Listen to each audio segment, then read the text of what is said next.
Want to participate in a Don and Mike Show contest? How about this? You or a member of your household can only win once for 60 days. You must comply with any age limitations for each contest. For complete contest rules, send a self-addressed stamped envelope to the mighty WJFK, P.O. Box 3649, Washington, D.C. 20007. Thank you, and God bless. Everybody loves Don and Mike.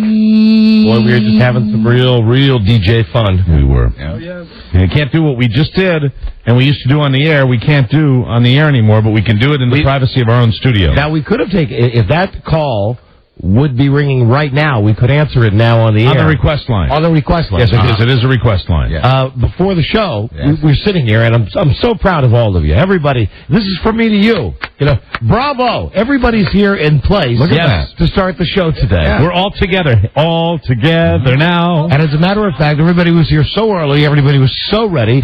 It was like 2 minutes until showtime. And I'm not used to Mike being here, being set up. Buzz is set up. Right. Robbie's set up. I said, look, who's calling? Because, you know, the phones don't start to ring until You we said it that way, calling. start the show. Look who's calling. Who's calling? And I said to Rob, I said, where is area code 888? Mike said, that's a free call. Toll free. Toll free. Mm-hmm. Telemarketer, maybe. Probably. So we just picked it up. Hello.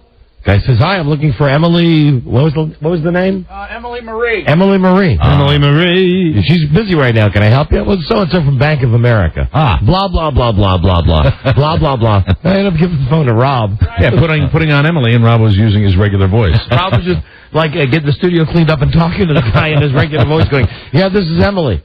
Uh-huh. But I'm very accident-prone. I have terrible credit. I don't care for your institution. Click. Anyway, that was the fun we were having just moments ago. I said that yesterday I fell out of a huge tree, and he still offered me accident protection. He said you're very accident-prone. Very accident. This stuff happens all the time. Can't explain it. My name is Emily, and I'm accident-prone. Emily! Hey, did you just put away that tape? The one that was right there? The one that would have gone in that hole? The one that says you're a Nazi? You know what? I may have. Did you put that one away? Mr. Tidy. Maybe subconsciously you've seen the light. Freud, do you think that's Sigmund talking to you? I don't think so. I think it is. I think in his heart of hearts, deep down inside, he wants to separate himself from those horrible tastes. Besides, Freud was German, too. That's what he wants. Maybe not. Hello. Oh, go ahead, Mr. Shannon. I see you've got some bad comedy. I sound like Homo Joe. Massachusetts is allowing gay marriages. The only marriage that's illegal in Boston, the Red Sox and the World Series trophy. That's not funny, Mr. Shannon. Indeed. Seal, you know the singer Seal, Right. has moved in with gal pal Heidi Klum. She feels so comfortable with him. Plus, she can curl up and sleep in one of the pits in his face. Not funny, Mr. Shannon. Not at all. Why are you laughing? Because it's probably one of the best ones we've ever had. And that's not saying much. Not saying there's money. Let's sing a song for you right now. Fidel Castro held a huge anti-American march, or as they call it in Cuba, Saturday. Very funny, Mr. There, Shannon. that one- Just shower us with more of your prepared That one, you comedy. like that one, huh? I like Seal. NBC has canceled Whoopi, starring Whoopi Goldberg. True. They figured with the network news showing all of those Iraqi prisoner photos, America has seen enough unpleasant-looking images on TV. Oh, my God. It's quite a walk, wasn't it? Yeah, that Sure was quite a journey for that joke. It sure was. Let me see if I got a groaner here. Do they have groaners, Mr. Shannon? Are those worse? Yeah, here you go. It's funny that those aren't the groaners. That's scary. Yeah. Groaners. Groaners. Oh, okay. Billy Joel is going to publish kids' books. The first one will be called, Hey Kid, Help Me Pull My Beamer Out of Your Sandbox. It's horrible writing. It's just horrible writing. You know, I got an email this morning from the Bitman. Yeah, He said, you know, your free subscription is up. And since I've written for Leno and Letterman, let me write for you. There you go. So the Bitman sends his best. So You know, I know because I know guys that have done that. You can claim that. Right. If you Fax. pick, you know, if you simply send a letter or fax him a joke. Right. That's right. Hello. Bitman. Hey, guys. Italian police in Rome are using a Lamborghini that can reach 185 miles per hour as a police cruiser. They now have the shortest cops show in the world. Oh, man. I know. Terrible. The poor, lonely guys who write these. Thank you, Bitman. Okay. We love you, Bitman. Here you go. One more.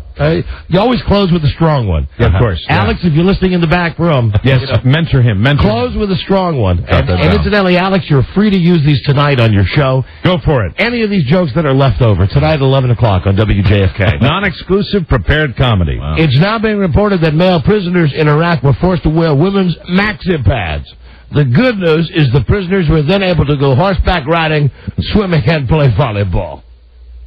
Okay, all right, you know what?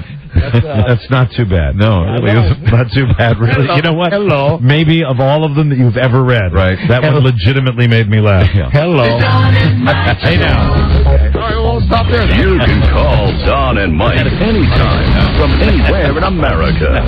877-365-3636. They're ready to believe you. We are. And here they come. Oh, just kill them dead. Kill them dead. You know what else you did? Hey, boy, you put away your daughter. I did not. Oh, hold on. I've got her. She was right here. Please be gentle with her. Somebody watch her, please. She was right here. Not as tall as her brother. He was a neo-Nazi with one true enemy. Himself. Yeah. A man of faith, a man of hate, and a soul torn apart. Viewer discretion advised. And good afternoon, Mr. and Mrs. My son is almost a yard tall. Yay. And all the ships at sea. Under the artistic direction of Mr. Clive Davis. It's Todd Geronimo. And Mike O'Mara. Hi. Hello. Hi, everybody. Thank you for listening. Don and Mike Show, new episode on this Wednesday. 05-19-04. Hi, Donald. Mike Buzz Burbank here. Howdy, Buzz. May 19, 204. Call us from anywhere in America. All right. 877-365-3636 from Canada. Pleased to be calling 800-636-1067.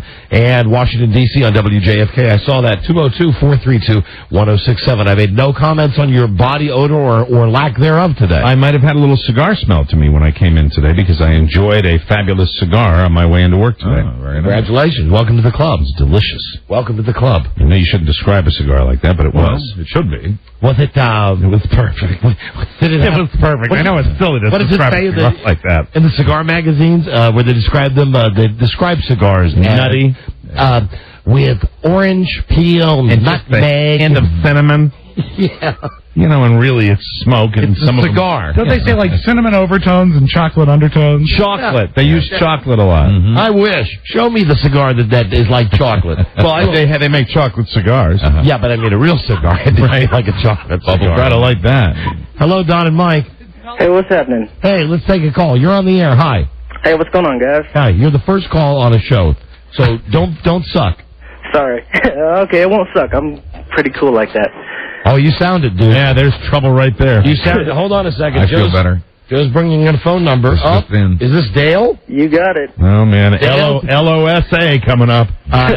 Dale's a funny guy. Lack of self-awareness. Dale's a funny guy. He's got a joke. You guys ready? Joe's got the number he's calling from. You know the deal. If we don't laugh at the joke, and we're ready to laugh. At the beginning of the show. Right at the front of the show. You've been thinking about this a long time, Dale? Yeah, I've been trying to call you guys for a while, but I never get through. You know, the man has not stepped on us today. We're feeling good. We're loving life. That could change right now. We're ready to laugh. Okay, Dale, you know, if we don't laugh at the joke, we give out your phone number. Yep, I know the drill. All right, go ahead, Dale. All right. So anyway, there's a penguin driving through the desert, right? And his air conditioner goes off. He's driving through a desert, and his air conditioner goes off. So you know the ending? Yeah, he'll never make it work. Dale, if you walk away now. No, it's too late, Buzz. Is it too late? All right. Wait, you know what? Hold on a second. Let me ask Rob a question. Before you make that decision, Don, I just want to offer this. Let me offer this. Rob, long way to go on this joke? It's not a short joke. I'm not necessarily sure we can even carry the punchline. Is this last year's penguin joke? Have you heard it before? So we'd have to edit it. Hold on. Well, either way, come on, guys. He's burned anyway? Let's roll with it. Let him go with the He's joke. in, so he may as well go. Go ahead, Dale. Okay, so anyways, his air conditioner goes out, And so he rolls his windows up to keep as cool as he can until he gets to the next service station. I understand because it's so hot. Yeah. Exactly, and he's a penguin. Yes, The desert. he's a penguin. So once he gets there, he gets into the service station, pulls his car in, and tells the guy to fix it, and he'll be How come, restored. can I just stop you for a second now? How come the guy doesn't say, what's a penguin doing driving a car? Now, that's the land of joke reality. You have to Yeah, have a all right, free I'm pass. sorry. Paying Excuse me. customer, Don. All right, I will have to suspend disbelief. But you feel free to tee off on him about delivery. Yeah. Oh, his delivery, Mike. I beg to differ. I'm riveted. It's pure gold. It's pure gold, Mike. Solid gold. So he goes into the store while his car's getting fixed and decides to chill out in the freezer. Chill out into the third. Don't open my mouth. Hey. And Sorry, I'm being rough on him. so he's in the freezer eating ice cream, as much ice cream as he wants, because he's going to pay for it. Let me just say that all of you guys, you sure will be feeling bad when you find out that this is, in fact, funny man Frank Castellano, who was on this show yesterday. I missed the show yesterday, guys. Where are you calling from? What part of the country? Salt Lake City. Salt Lake City. So once he waits about a couple hours, he's in the freezer, and then he decides, hey, I'll come out now, see if my car's ready. Uh-huh. So he comes out, pays for the ice cream he just ate, Right. and then he goes out to the guy that's fixing his car. And he Oh, says, ye of little faith. I know that this, may I mention, now I have remembered the joke, and I will be more specific than Rob, saying we will not be able to hear the punchline, because it involves number 3. But Mike, I'll so you've heard this. I'll delete it out. Yes, I've not heard it yet. Let me just say that I feel like the guy in the Catskills 40 years ago who saw a young Woody Allen. I know. Color me guilty for seeing Spilled my drink, I'm so upset. color me guilty for seeing the best in people. I know. The best and brightest that America has to offer. Well, it's in the words of our military, let's roll. Continue. Let's do it. Cowboy up. Okay. So he walks out to the guy fixing his car, Yeah. and he says to the guy, so, you Right. found out what the problem is with my air conditioner. I'm really glad that you were the first call we took today. Thank you. You're welcome. It does set the tone. It's actually putting me in a very good mood. So Who doesn't love to laugh? when he asked the service guy, he's going, hey, so what's wrong with the air conditioner? Oh, this is the Penguin. The You don't want to restate a fact before you get to the punchline. Sorry, Rob. What's all over the penguin's face? Well, you'll find out. Just 1 second. Okay, So- whatever. Now, Rob is not in a good mood based on this caller. Stop heckling this guy. Heckling, I'm trying to help him. Oh, that's be done, no, Rob. thank you. Okay, so I want you to be like Paula. Don't be like Simon. Yeah. Sometimes you need to mask that hatred, Rob. So So, service guy come says, on, guys. Oh. Rolling. Can't you tell when a guy's hey, I like on his a roll? persistence. He's hanging Come in on. there. Yeah. Come on, slay me. I'm ready. all right. So the service station guy says to the Penguin, he goes, well, Yeah. from the looks of the car, looks like he blew a seal here. And then the Penguin says, oh, no, sorry, that's vanilla ice cream. See, we didn't have to. I don't think we had. No, you didn't have to delete delete it. that out. I just remembered it had It'd have to something be deleted do out. with it. Yeah. Listen, everybody. This guy Dale, Salt Lake City, area code 801-955-9428. Call him, won't you? Again, his phone number 801. You were laughing throughout the whole joke before I finished it. Yes. Well, based on your delivery, you did bring us joy. 955-9428. But Dale, the joke itself is not funny. Not funny, and on a technicality, you must be punished. Because I never got to tell all the way through. I have too many stops with you guys. Yeah, that's exactly it. momentum. That's exactly it. the next time it might work better if you take your time with it. Too many stops or interruptions, as some people say. And Dale, the good news is that we do have a national show that's regionally syndicated coast to coast in almost 50 cities, and or maybe 70 cities. We're not really sure, or maybe 35 cities. But either way, there's a lot of people listening, and maybe there's a talent director out there listening. I hope so. And Dale seems like a nice guy, so people should be nice if they give him a call. And remember that night and weekend rates will save you money. Hey, that one was for Trevor. He's my gay lover. You know, I've come around on this guy, and if I saw him in a basement in Kansas, I think I would offer him a contract. There you go. Thank you, Clive. All right, goodbye, dummy. Bye, ass. Thank you for calling. Bye, Dale. Bye now. Bye. Now. Was that an AW? Was that an AW? Did you throw an AW in our way? No. Yeah. Yes, I thought I heard. It was I heard the A, and then I think I heard W. At the I heard end of ass. Was there a W after that? There's no W after that. Just asses with an S after that. Yeah, I didn't hear the Okay. Three I got- S's. I It was want A you to- with 3 S's. I got the book out. Hey, I'm We sorry, might guys. have to. I know it's the first call, but Don, I think we might have to go to the tape again just to make sure. And there's a child involved. Are you caring for a youngster? Of course there is. He's running around the house. Is it your child? Yeah. Oh my God! How old are you? I'm 30. You sound like you're 8. No, I'm just kidding. I'm 21. You're 21. Is that 21. your son? Stepson. That's your stepson. And where's Mom? Is Mom at work? She just barely left for work. She just barely left for work. So you married? Did you marry an older woman? No, she's same age. Sure, of course. Did you marry her? Or you just Engaged. just engaged? Just brief. Just Yeah. brief. So Yeah, I haven't put the handcuffs on yet.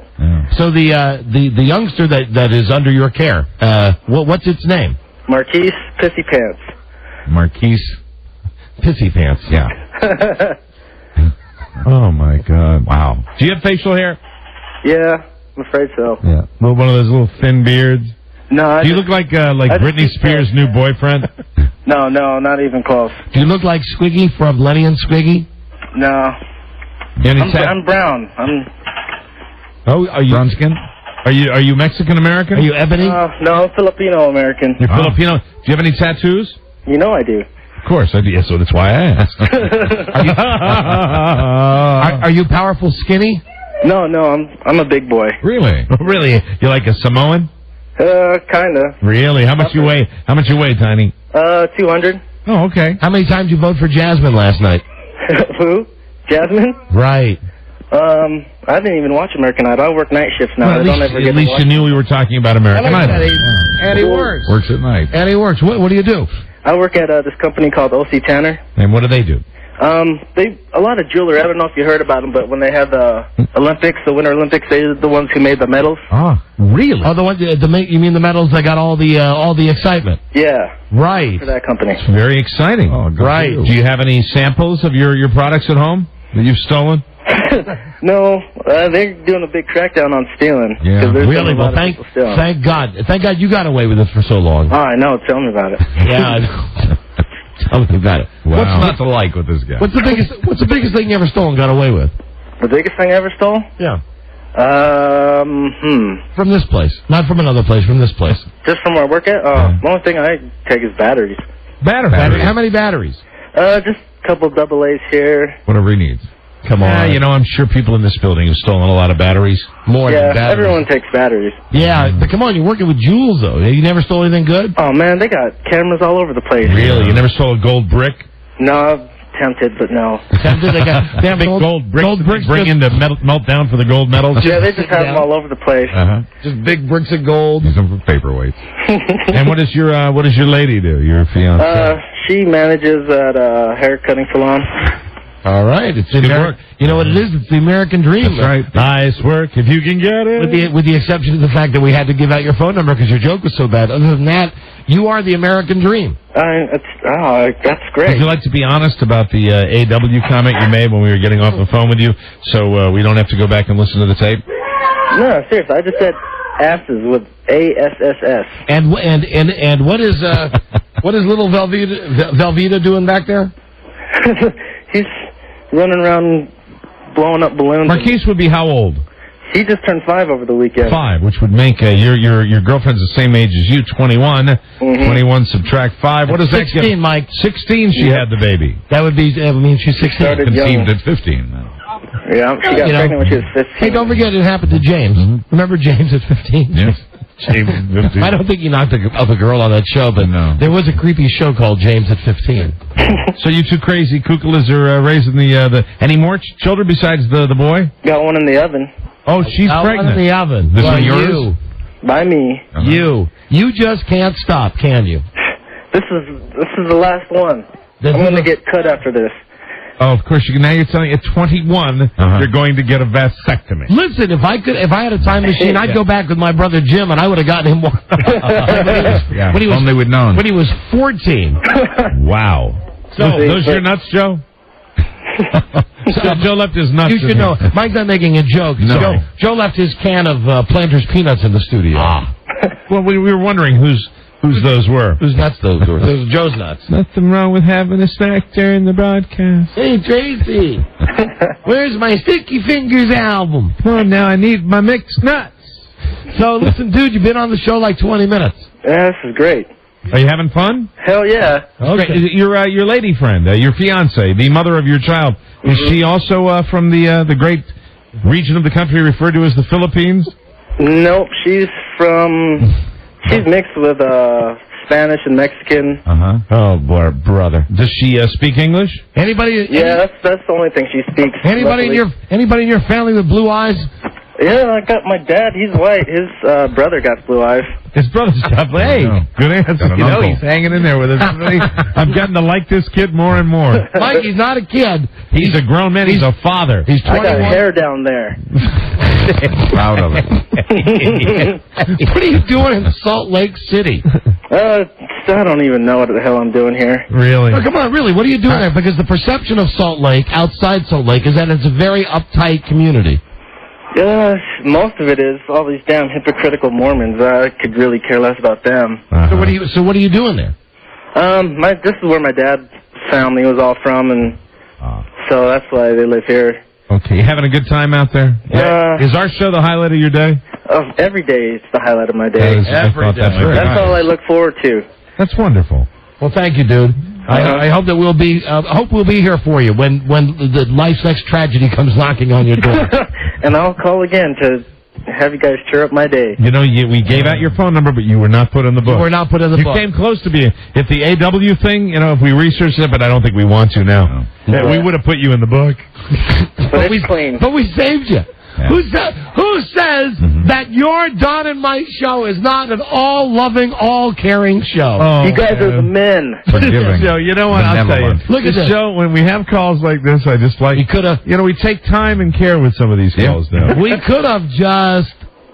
I want to say something here, but don't take it the wrong. I feel like Doonesbury. We could have cut his head off, and I would have said that a week ago without fear that someone Right. would think I'm not making a joke about Zach, Nick no. in theory, Could have wailed on him. Yes, we could have whacked him. We could have whacked him. But it turned out okay. Didn't happen. Still could go wrong, though. He's still on the line. He was in the trunk of our car, right? And we were saying to him, "Aren't you dead yet?" But we're freeing him now. Here he is. We heard the Plastic muffled off my screams. face. So what was that? I said you took the plastic off my face. We did. Right, that's right. Yes, we did. Welcome back, friend. You just really saved yourself. Because how did you know we were going to wrap your head in a plastic bag? Oh, you're... How did you know? It's all. I watched The Sopranos. Oh, my God. All right, well, you're safe. Get out of here. All right, you guys have a good day. All right, hang up now. All right, you Bye too. now. Bye, ass. Bye-bye. Bye. Bye. There, he saved it. We made a friend. There he goes.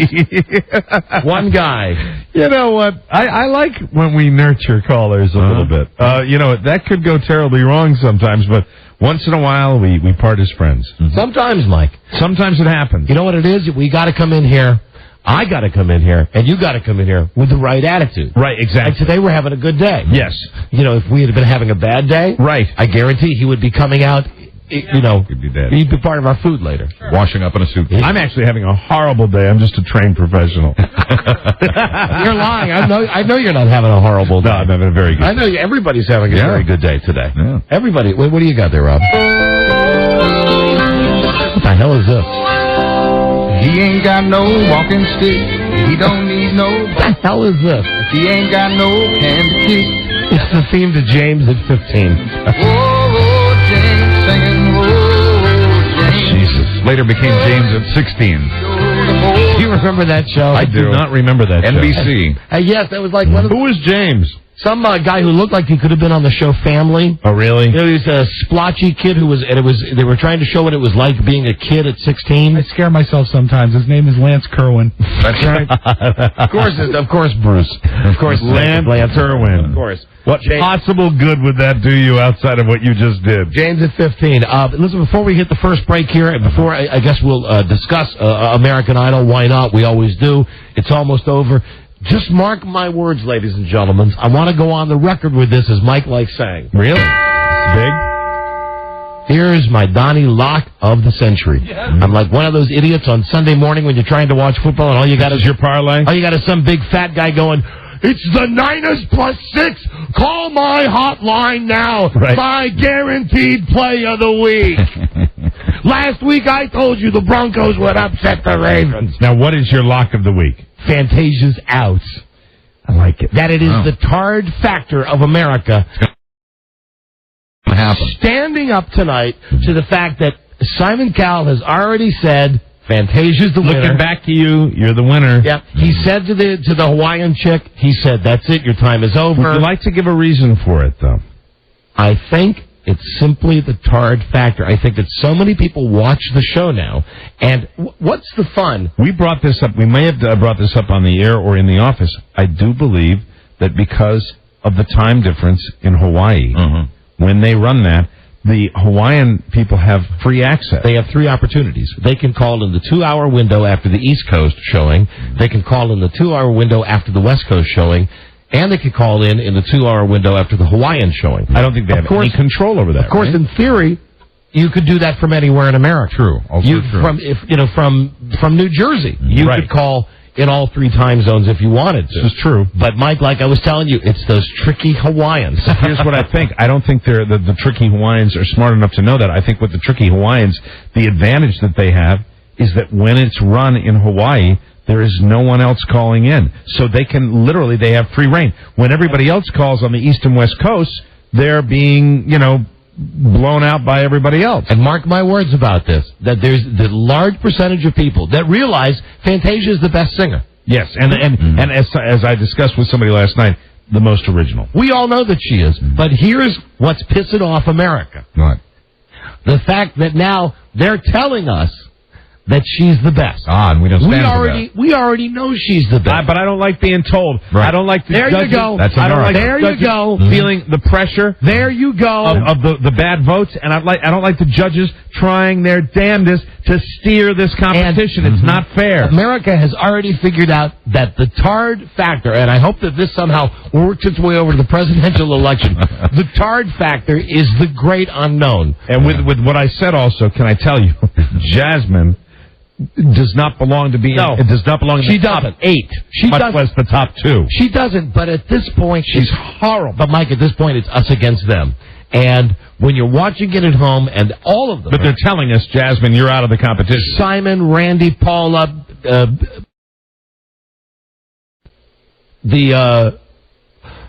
as far as I know, heterosexual Clive Davis. All of them saying Clive Davis was pretty right on with his comments. I thought Clive Davis. She's the best. I thought his comments, really, of all the guests they've had, he really had more intelligent things to say to those people than anybody else. But you mark my words, tonight will be a watershed moment in television. The night that it all went down the drain. Tomorrow, everybody. When the show blew up. Tonight, everybody will be saying, "This is the end of American Idol. What the hell is wrong with people?" They'll have to yell at the audience tonight.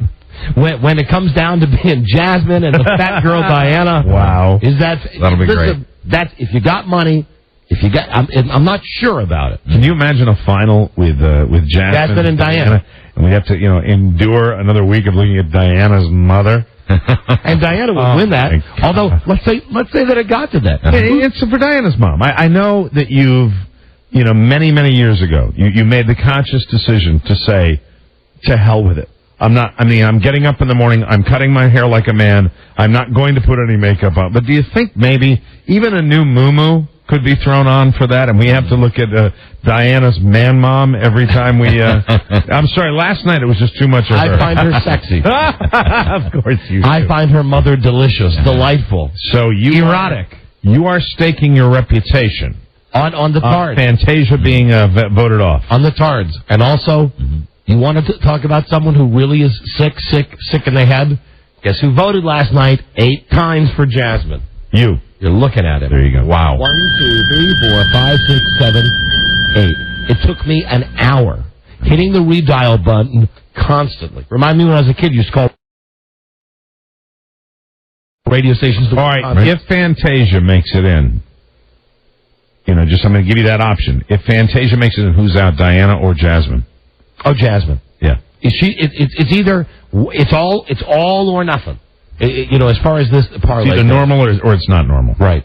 And I'm praying that my fellow tards watched that show last night and thought, listen, at this point, they're all going to get recording contracts. And even if they don't, who cares? They've been on TV. I think Diana...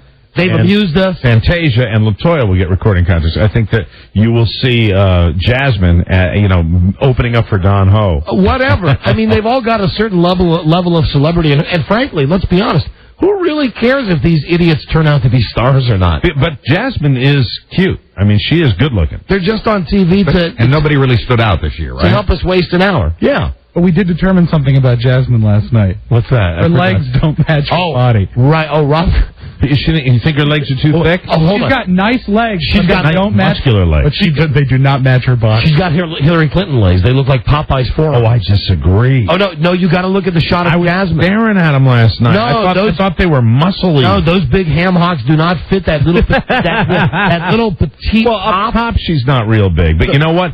One thing I discovered about Diana DeGarmo last night was, she was wearing something that highlighted her up top. Also, and I think she should have done that all along. That happens when you're with. But you know what? I bet Mom doesn't want it. I think they rolled her in Saran wrap too, because her belly was in a little bit last night. Seemed to have a proper girdle on, which pushed her boobs up. Right, proper girdle, proper girdle, proper restraint. Be a dear and get me my proper girdle. Where is my proper girdle? Be a dear. So you think it's going to be something wacky? I don't think so. Yes, I do. I think so. Just Mark, you heard it here. Yeah. I could be wrong. Surprise. I say a million things. That's why every once in a while I'm right. Okay, if you're right about this, I'm taking you to Troy.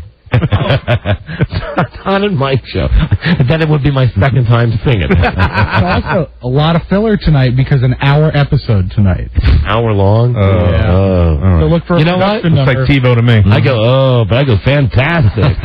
I love that show. I love it. I hope they make Clive sing. Hello, Don and Mike. Who's this? Hey, how you guys doing? Who is this? Eric? Yeah, this is Aaron. It's Aaron. Hi, Aaron. Hey, I gotta agree with you about that Hawaiian chick.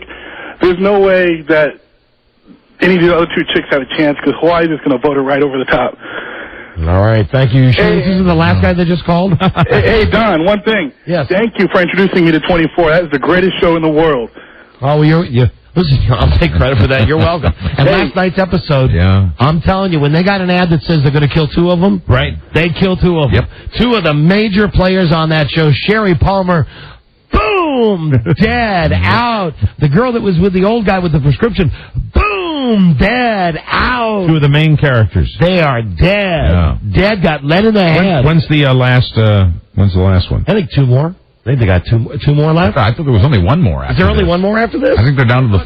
No? Oh, two more? Oh, good. Because there's no way he could save the world in just an hour. But it's going to take 2 hours. But that's a good payoff on 24. That's 2 hours to save the world. Right. That's a good show. And that promo, when they run the promos for that show, he's got they light him kind of. Has he had anything done? Kiefer? Is he old enough to have stuff done? I think he is, Mike. I think that also he's aged like Mac Davis is. Yeah. You know what I mean? You think he's had a nip and a tuck? Yeah, that he's a lot. Although, every once in a while you see like on HBO a movie and you see Kiefer Sutherland and you look at it, it's from like maybe 10 or 15 years ago. Yeah, and he's a kid. He looks so young. Right. That I figure now, how old is he? Maybe 30. He can't be 40, right? I think probably one reason, cigarettes.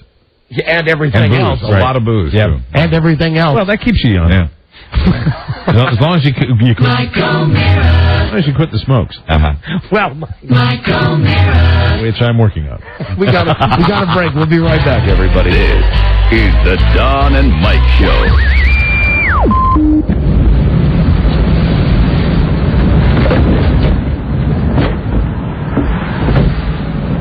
Who's that?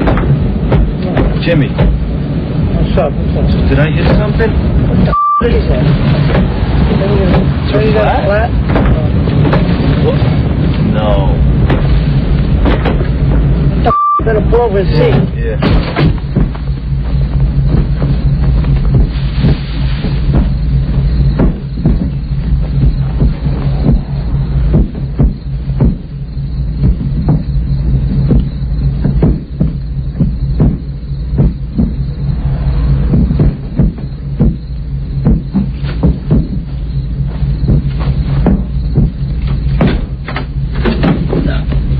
No, still alive. No.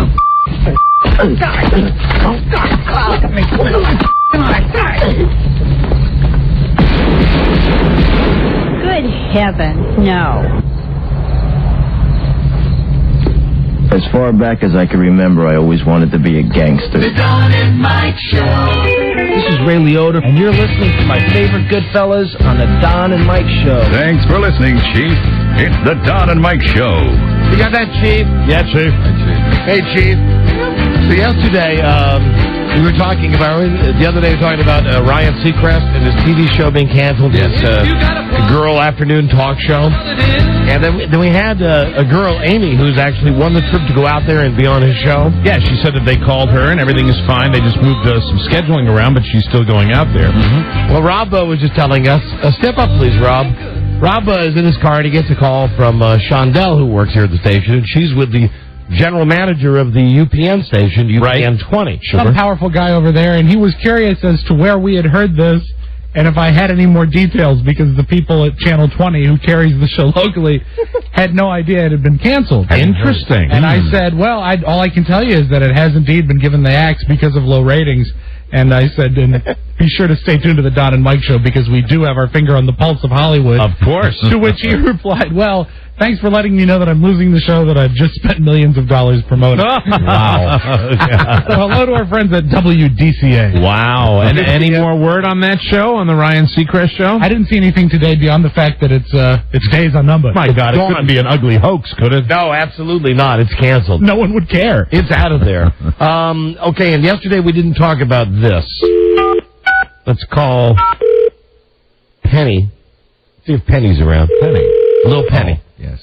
Penny. And not Penny Hardaway. No. And not the little, remember when they had the doll for a while, the Penny Hardaway doll? It's Little Penny. Chris Rock's voice. Right. Yeah, what are you doing? I'm there. Okay, yeah, it's three. All right, I'm gonna ride along in the back of the car. And incidentally, Now, line one, Infinity Broadcast, WJFK Radio. I'm unavailable right now. And it's Draw Penny Marshall. And a brief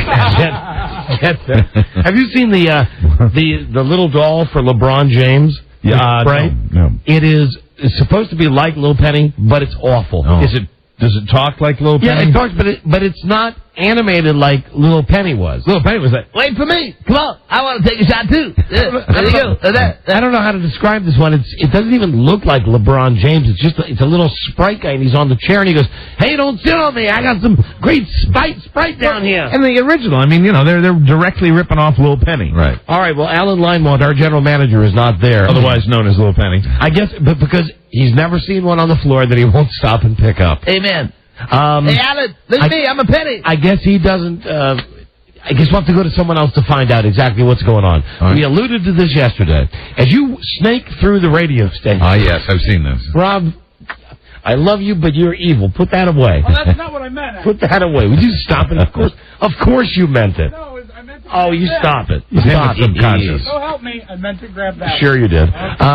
Anyways, you walk through this radio. Let me just say, this station that we based the show out of, WJFK, it's not exactly a sponge of good feelings, goodwill, camaraderie. Kind of a tense, safe environment, if you can put those two together. People don't want to step out of line. There aren't many characters here, right? People that behave, in a wild way. The way some of the radio stations we worked at in the past had some characters. It's a very tense. And I've identified exactly what the problem is, because I've thought about this before we get into this thing, because it's about morale around here. I've thought about it, and I think back to how I don't know anybody that works here. Right. And just like that lady today that walked in with us. Yes. Said hello, and I said, who is that? Right. And you gave me the code name for her, and I said, oh, that's Joan Crawford. Yeah. One of the new people. I didn't know. Anyway, I didn't author that though. Oh, I know. Didn't know that. Thank you. Thank you. Yes, of course. Yeah. Well, that's for yesterday. Well, there'll be a few more of those coming your way too. But Robbie, don't worry. That could have been any of the beautiful women that work here. Could be compared to the lovely Joan Crawford. Hey, man, not really. Just one, mommy dearest. Hello. So, anyway, here's what I'm thinking. We've worked at this station now for how long? 12 or 13 years? 30. 40, 14, something like that. Yes, a very, very long time. There was a time when I feel like Morgan Freeman, time. There was a time. There was a time when we were treated like fine wine. There was a time when everybody was on the same floor together, meaning the programming people, the DJs, the program director, the production people. Everybody was on the same floor as the sales people and all the muckety-mucks, the management guys. There was a time of constant interaction. What they did was they moved us to our separate quarters. They moved, and the way I look at it, they moved all the creative people, all of the people who think, as they love saying, outside the box. Yes. They moved all of them upstairs. And all the dimwits who just know how to run around in circles, they kept them downstairs. Okay. Now, it used to be that, and I call them the circles because they run in circles. And we're squares. Now, not because we're square, we're not hip. It's just we refuse to fit into that slot. The round hole. On the retard test. Where the bottom line is we were separated. Yes, and because we were separated. We were segregated. There is no longer a continuity at this radio station where you see somebody and you bust their chops and they bust your chops. And somewhere also along the line, it got confused that we were not... Somehow our image here, our in-house reputation, was modified. And I'm going to blame others because it was not modified by us. Here's the thing. We were the same idiots that we always... This wasn't what I was going to get into, but it's a good sidebar. A lot of people hate We were people coming in the door here, the way we understood it, and this was passed along to us. People coming in the door here were warned not to have contact with us. Now, I have to say that based on my personality, the way I am with people, I know that this is the perception that they've thrown out. I have to be 100% upfront about this. I've done nothing to change that perception. I know that perception is there. I kind of dig the fact that most people, for whatever reason, are freaked out. They're afraid to talk to me. They're afraid to make eye contact with me. They're afraid to say anything. They're afraid to come up to our office. But while you say that, I know that you're like me. You liked it at other radio stations that we worked at, and you liked it when it was here, and everybody was kind of wild, and people would bust our chops. Because you know what? It was good for the show. It really was. Alan does stuff like trying to have these forced dumb, rally parties now. And the thing is, it used to be something that would just happen because we all mingled together. We used to have people come in, sales guys would have fights on the show, and it was wonderful. So my advice to him would first be, if you really want this place to settle down, mingle us back together. Go ahead. Put the different people in with different people. Put some salespeople up on the creative floor, and let some of the creative people, and yes, there's a slant inferred there that the creative people work on the programming. Let some of the car salesmen work in the mechanics area. Yeah, absolutely. And the drivers. Right. And the drivers. Come on, see how it really works in the pits. Because really, there's so little contact. Physically, it's impossible to have contact with people. So having said that, not impossible, but you just don't. Very difficult. Yeah. I noticed something yesterday. It cracked my ass up, and I called Mike back to look at it. As you go back through, and again, because our office is upstairs on the 3rd floor, where the program director is. There's a couple office people. Ron and Fez are up there. Chris, the production guy's up there. Cameron's up there. All the programming people are upstairs. So we very rarely come down back to, especially to this back area where the salespeople are. Well, as it turns out, Alan called me into his office yesterday to yell at me about breaking that Bill O'Reilly tape. Right. Yes. The one where it says you pay $20 to go see him. As it turns out, I'm supposed to say, that's a great deal. And if I was you, I'd go to the bank today, and I would take out all of my savings. Sure. I'd wipe it out just to buy a ticket. Well, we're going. If you have to. See the great Bill O'Reilly. We're going. We'll be in the front row. So anyway, when he gets done yelling at me about that, I walk out of his office, and because I'm very rarely down at this part of the building, I look up and I notice there's a banner. Yeah. There's a banner, and it looks like something from high school. Like if there was going to be a dance, like a rally or Sadie Hawkins dance or something Tracy Flick would have done. Yes, it's construction paper, it's banner paper that goes from one side of the wall to the other, and I believe it says entrance to the Players Corner, Players Club, or Players Corner. Yeah, it's like the Players Corner, and it says it's for All Stars. Players Corner All Stars. Now, keep in mind that the salespeople that work on the 2nd floor of this building, they're in crappy cubicles. Right. And for my money, it doesn't matter if you're in a crappy cubicle up by the Xerox machine, or if you're back by Alan's office, or if you're in a crappy cubicle back past where Joan and Robbie do their work. No, really, what I've noticed is some of the better salespeople here that have been here a long time, what they value more than being in a section of the building is to, just put like plants in front of their cubicles so that they can hide. Yeah, more hiding. The question is, what's up with this Players Club? And I think the reason I'm playing the NFL music is I think the sign says locker room. Yeah, I think Redskins radio locker room Rob, words to that effect. Or never, you know what? I'll send Joe. Players only. I think Joe's got his cell because we could get him on the line in the office. Hey, Joe? Yes. Would you run down by the Redskins radio sales and read us what it says on that banner? Of course. I'll call you on the snow line. Okay, thanks. Bye-bye. There he goes, Joseph Ardinger. Now, while he's on his way there, I'll tell you that there were two members of the staff when I went back to show Mike the sign yesterday. And we got a big ticket on this. Two members of the staff, when they saw us laughing at the sign, they laughed at the sign. You bet they did. And I don't want They laughed out loud, and that was a special moment. I don't want to out them. Yeah, we can't bust them. Let me just call them without giving their names out. Sure. That'll be nice. Miss X.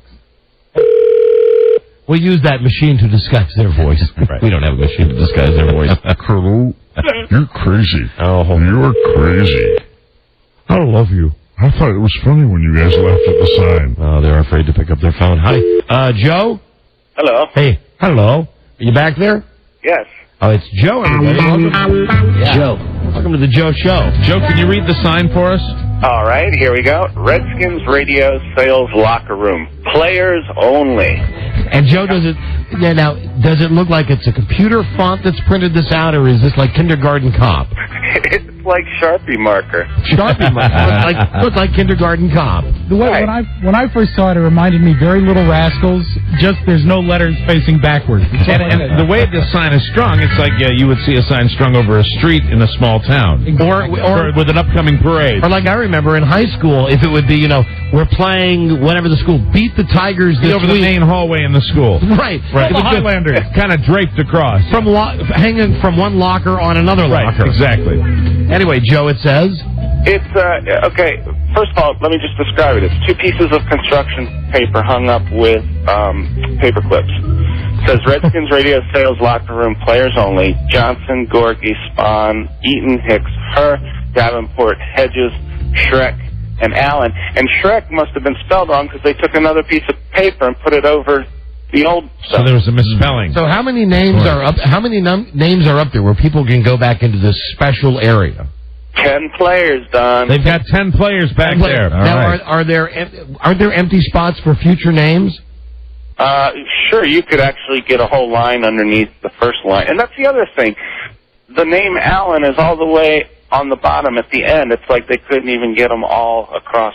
Joe, do us a favor and walk back into this exclusive area and tell us what makes it different than any other area of the radio station, where people would want, and the goal here is, the way it's been explained to me, this is for morale, that if you go out and you sell enough commercials, that you get put into this club and you get your desk back in this little special area of the radio and anybody else that's not in the club is forbidden to be back there. Correct. And that's why, like, when I was back there with you, I took my toe and put it over the line. Yeah. Good for you. Very dangerous, Mike. I thought that toe would get blown clean off. I thought there'd be some sort of elaborate security device. So, Joe, walk on back there. Yes, I'm here, and, of course, Paul Gorgie's desk is back here. Oh, he's one of the chosen ones. Are there any of the chosen salespeople who are at their desks right now? Yeah, there's a few right here. Does Paul Gorgie have tanning bed eye goggles on his desk? He's not here. Get an extension from someone who is there, and, okay. I'll give them a call on the inside line. All right. What's your extension here? Joe. He's so Joe. Joe. Oh, the sign says locker room. Does it smell like one? 835, Don. 835, and who's that, Joey? I don't know this guy's name. All right. No one does. We'll meet them together. Thanks, Joe. Okay. Okay, bye. Okay, 835. Is Slap Happy Ed Pappy on the list? No, he's not a Redskins guy. Oh, he's not a Redskins guy. This is Jeff. Jeff, hi. Hi, Jeff. This is Don and Mike. How are you? How you guys doing? I'm doing well, thanks. Listen, congratulations on being in the Players Club. Super Players Club. I appreciate that. It's the locker room. Is that an exclusive area back there? Yeah, I think so. I think Hedges wants to make it as exclusive as possible. Okay, and can you tell us, Jeff, what makes it exclusive? What makes it different than sitting in a cubicle over by Julie's office? The cubicles are smaller, I guess. Oh, do you have more office space? No, we got a lot less office space back here. I don't know. I don't really see any difference. So the idea of putting the names underneath the Players Club and highlighting them, what significance does that have? You know, you're going to have to talk to Jeff about that because I'm really not sure. Now, hold on. Now, you're a member of the club. I am a member of the club. I don't think Jeff would be real happy if a member of the club didn't know why he was a member of the club. Now, do you feel superior over those who are not in the club? I do not. I do not at all. You do not? You do not? Are you a new member of the club? No, I'm actually been here a couple seasons. You've been here a couple of seasons. Do we know you? You call me the big goofy guy that walks around, yeah. Are you the guy with the goatee beard, the big tall guy that doesn't play golf? No. This is Jeff Hicks, right? Yeah, Jeff Hicks. Are you the guy with the scar? The scar? Hey, there's a guy with a goatee and a scar. Really? Yeah. Is that the guy who looks like the commish? No, it's a different guy. It's a different guy. Yeah, I think Jeff Hicks always looks like he's maybe had a haircut a few weeks ago, but it's not quite right. Dark hair. Focus look. Jeff, why don't you come over near the Jeff, come to the window, please, so we can identify you. All right, you got it. Thank you, Jeff. Bye-bye. Jeff Hicks. Anyway, you know Jeff Hicks? Yeah, you'll know him when you see him. Goofy is a good word. He's been here for 2 years. I'll recognize him. Dom will, too, maybe. Yeah, we might. Thanks, Mike. Thanks, Mike. Because you're such a man of the people compared to me around here. I walk the floor. Not me. I walk the floor. I proudly hide. I bet Jeff Hicks will be here any minute. Here he comes. Yes, walking from the exclusive area. Now of course, we didn't invite him into the studio. We invited him to the window. Right. That's right. We'd have to look in before we can allow him. We're going to have to get to know him first. Come on, get up here. Oh, that guy. Yeah. Oh, okay. Oh, all right. Yeah, I know him. Hey, come on in. Yeah. See the hair? Yeah, right. Okay. Let me just describe this guy to you. This guy kind of looks like death warmed over. Right. This guy looks like he woke up late this morning. It looks like he... Hi, how you doing? I'm doing well. Hi, Jeff. How you doing? Jeff, you've been here for 2 years. 2 years. Yeah. The look, I would say, would be a harried executive, slightly disheveled. Maybe that's the look you're going for, the look of working. Well, not exactly. I haven't had any time because being back in the locker room there, I haven't had any time to get a haircut. Right. But you kind of stay to yourself, right? And would you describe yourself as under the radar here a little bit? Yeah, I would say a little bit. Yeah, a little under the radar. Why is that you like to be under the radar? No, I mean, not necessarily under the radar but just walking past. I don't want to get picked on and get pulled in like I'm getting pulled in right now. Oh, you're trying to avoid this. I think Jeff, my read on Jeff would be that he really, of a lot of guys back there, he wouldn't want to be where he is right now. I think he's a little Clark Kentish. If you look at him, he has a little that mousy reporter look to him. And then you think maybe not a chance. Do you think he cuts loose on the weekend? Well, like being the Superman part, being the party part. Oh yes, Do you party hardy? Yes. Right? Are you one of? I turn it up every once in a while. Yeah. Do you hang out with Steve Johnson at all? No. No. Good man. No. You know, Steve parties all the Definitely not. time. He said. I like that. Steve parties all the time. Yes, he parties always. The rumor is out. Okay. All right. So you're in the exclusive. When you're back there, do you sit with other salespeople and go, "Isn't this great to be in the exclusive Players Club area?" We say this is the most wonderful thing in the world. Hey, listen, how come no one back there has said to anyone in management, my words, not yours, seems to be like a silly 5th grade type thing? As Mr. Hedges calls it, arts and crafts. Arts and crafts. Huh. Yeah. Are you afraid of Mr. Hedges? Some days. That's a good answer. That is a good answer. What about today? What about right now? Are you afraid of? I haven't seen him. I've only seen him once. Let's say he's listening. Hey, you know what? Hey, don't worry about it, Jeff, because it's Jeff, right? Yes, you got it. We're afraid of Jeff Hedges. Let's say that Mr. Hedges is out driving his vehicle loaded with hundreds of guns, loaded, ready to shoot it at what he says is wildlife. Let's say he's listening right now and he's cleaning one of those guns. Mm-hmm. How are you feeling about him? He's a great man. Yeah. Really. He's your immediate supervisor, and he's the guy who thought up the Jeff, you're doing just fine now. You really are. You're doing very well. You know, some of the, I don't want to say who, but some of the girls, when I showed Mike the sign yesterday, we were laughing at it. They laughed at it, too. Right. Some of the girls who have an office back there. Yeah. Was it his idea? I believe so, yeah. Oh, we're in trouble now. Yeah. We're all in trouble now. You know, there's a lot of shallow graves out there in Middleburg, Virginia. You know where Jeff lives. Yeah. A lot of holes in the ground. Yeah. Okay. And there are a lot of problems buried in those holes. You're really uncomfortable, aren't you? No, not necessarily. Really? Yeah. Are you lying? No, not really. Not really. How'd your shirt get so wrinkled? When you're out on calls all day, you're in the car a lot. So you've been here for 2 years, which is in many cases a lifetime. Yeah. I mean, you're a survivor, obviously. So you know the system backwards and forwards. Were you told not to speak to us? I know when to talk and when not to. And were you told not to speak to us? Not at all. You were not? Not at all. Not at all. How come nobody told him that, Rob? I'm kidding. There is no such policy. Jeff, any thoughts as to how we can just liven it up around here? Don's thought, of course, was to mix everybody together. To merge the tribes. Merge the tribes, to have salespeople and programming people together. Would you have any thoughts, or do you not want to be bothered with that? Well, I don't, I guess that's not really my concern. My concern is... It's just selling time. Selling time. Yeah. Selling, putting in time, selling time. Quota. I think they're making some good steps with the ice cream social and the margarita Friday. Definitely. You are just such a company suck ass. You really are. And one last question. Out of all the people back there, is the problem child named McWilliams? Yeah, I've seen him getting into trouble a couple times. Sure. You know, he used to be a regular on the show, Tim McWilliams, the singing salesman. I believe that one of the problems would also be that Tim McWilliams has retreated. Yeah. He's retreated from us. He's one of the few ones that used to actually come up to the third floor, sit down on a couch in our office, and hang out, bum a cigarette, bum a cigar, and sit down and chat for a while. Spunky. Until his neck started bothering him. And then he would get up and leave. Yeah, I think really the message that we have to get to everybody here is, in the words of Don Rickles, we kid because we love. And you know about Tim's neck, right? Like he's got this thing with his neck that he can't move his. If he wants to move his head to talk to you, he has to move the whole body to talk. I wonder how he's riding that new motorcycle. Yes, he's faking it. Oh dear. Yeah, you picked up on that, Jeff, which I think is a good thing. Yeah, he's faking the whole thing. All right, Jeff. Well, going back to the great Bat Cave. Jeff, actually what comes out of this is now we feel that we know you better, so that's a good thing. Give me a shout anytime. I'm happy to. No problem. Are you mobbed up? Am I mobbed up? Are you mobbed up? Could be. Could be. I don't think so. Not with a shirt that wrinkled. The Hicks crime family. It's humid out there. It's humid out there. He's out on the streets. He's selling time. That's right. Well, how come you're not like Robert De Niro in Casino? What you got to do when you get to the office, take off your pants, put them in the closet, take off your jacket. If you have to, you press your shirt. Yes, we could do that in a locker. And how about bringing back Casual Friday? I think that would mix the groups because, we're always casual, and that would mix the groups a little bit. Do you know when Alan was yelling at me the other day, another day he was yelling at me, which was Friday, I was busting his balls because he was wearing, for him, what is casual. Yeah, I think he loves casual. Yeah. I think you're right. Yeah. Who's your best client?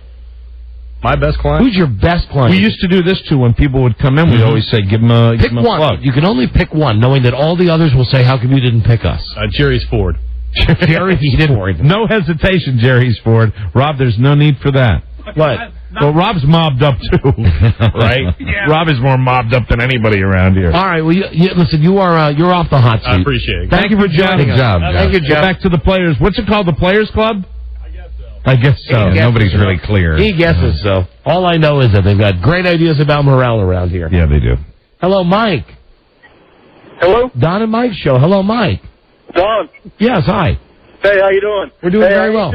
I hate to rain on your parade. I know you guys are having a good day today, but my fiance forwarded me an email today. She's on one of these mailing lists for the Hollywood Reporter or something like that. And your buddy Seacrest got a 3-year extension until 2007 for that god-awful show of his. For on air? Yes, sir. Really? You called it before the break. I mean, before we went back on the air, didn't you? Yeah. We got to take He's going to be entertaining the masses for 3 more years, buddy. Well, who the hell reported? Where's our source for the other stuff? Was our source the joke service? No, it was the complete sheet. What's the complete sheet? Another one of these dumb prep services. Prep service. Another prep service that we're not taking, but we just get the dumb stuff But from this them. was their first misstep. Was it not? Hey, you know what? Here's the thing. Hey, thank you for the call, Mike. Oh, no problem. Hey, can I ask you a question before I go? Sure. I'm going to be up in Pittsburgh next week. Do you know what powerhouse station you're on up there so I can listen to you guys? I do 1550. 1550. 1550. You know, I get a lot of people in the Pittsburgh area ask me that all the time. And I'm proud to tell them that. I don't care that it's a POS AM station. No. Here's the bottom line. You want to go to Pittsburgh? You want to hear the show? Get yourself a freaking radio. Turn on 1550. That's where we are. You got it, buddy. I'll have you tuned in. All right, see ya. All right. You know, this just in. What? American Idol got canceled last night. It won't be on. It won't be on for its last episode. Wow. So one guy calls in. You know, we had calls yesterday that said the same thing. Let's see what happens. You know, it works either way. If the show's canceled, then maybe that guy was lying just now. Maybe that was Ryan Seacrest. Then we're a step ahead. If it was canceled, if it wasn't canceled, then it's funny that the I don't buy it. Wait a minute, think about it. It would be, but it would be not unusual for a show to be canceled. It would be highly unusual for a 3-year contract with. How long has that show been on? Like 8 months.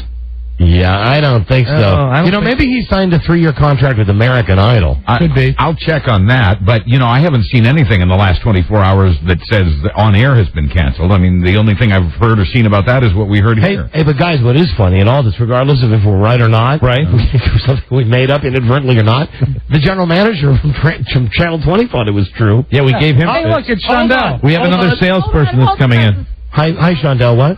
Right. Shondell, now Channel 20 is your client. It is. Right. The vice president, Steve Houck, just emailed me and said that Ryan is not canceled and there are no current plans to cancel. All right, hold on a second.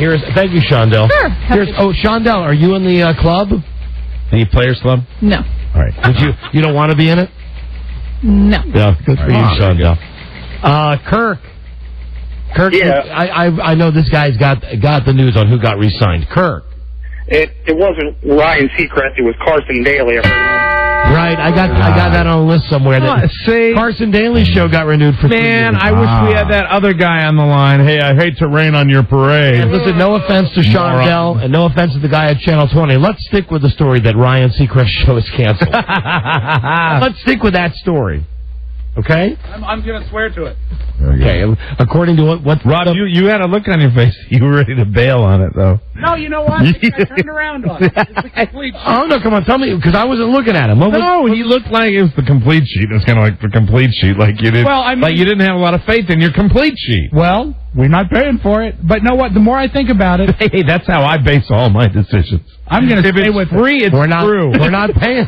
If it's free, it's true. Hey, that does fall in to the spirit of this radio station, though. If it's free, it's got to be good. If it's free, it's me. That's true enough. But no, I'm going to swear to it. They reported it, and I stand by the complete sheet. Okay, how much do you want to stand by it?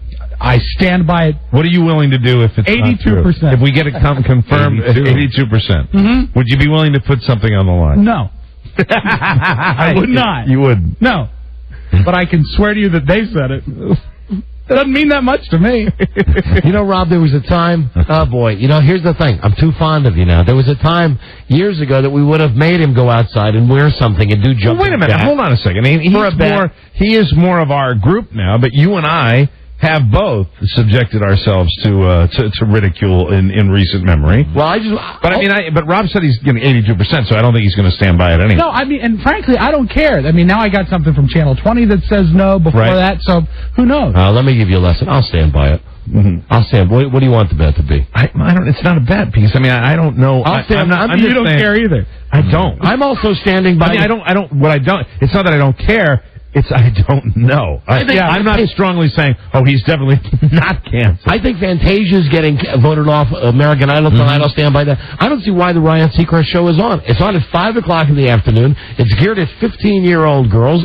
All the ratings that I've seen stink, so I'm not surprised if it would be canceled. So I say yes, the Ryan Seacrest TV show is canceled. This just over the DNN, the Donnie's News Network. There you go. My correspondent, Rob Spiewak, says there's an 82% chance that this show has been canceled. Pretty strong. And 100% of America says they don't care if the show is canceled or not. So anyway, congratulations to all of those who were in the players' locker room here at the radio station. Good work. And it was nice to meet Jeff. I think Jeff personifies the new WJF. The can-do. The can-do. The can-do effort. You know. Right here at the Happy 106.7 on your dial. really speak when spoken to. We'll be right back. This is the Don and Mike Show. Listen, this is an emergency, and it can affect every one of us. That's all I can tell you right now. But we're trying to get things under control.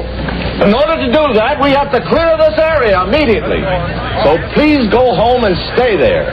We'll keep in touch with you through your radio station. The Don and Mike Show. You can call Don and Mike anytime from anywhere in America. 877-365-3636. They're ready to believe you. Hello. Come on, Devil. You too, Dino. Daddy's speaking on the radio. I met this beautiful lady from Chicago. Hey, Dick, you're a moron. Featuring new dimensions of hatred. The Don and Mike Show. Right. You got me under pressure. Before we move on. You got me under pressure. Thank you, ZZ Top. Let's go back to Alex Jimenez. Very good. Because Rob told me that Alex told him that J-Dubs was told not to speak to us. Right. When he was hired. Hey, it's Alex. Alex, Don, and Mike. Hey there. So, your friend J-Dubs. Yes.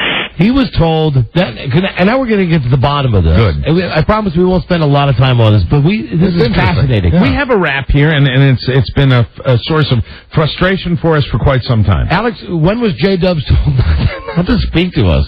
He actually is here right now. He told me he was told this when he very first came and joined the JFK staff. Wow. Would you send? Was he here? Have him come in if you wouldn't mind. And if he doesn't want to rat out the person, I want him to rat out. Yeah. Well, he probably won't do that.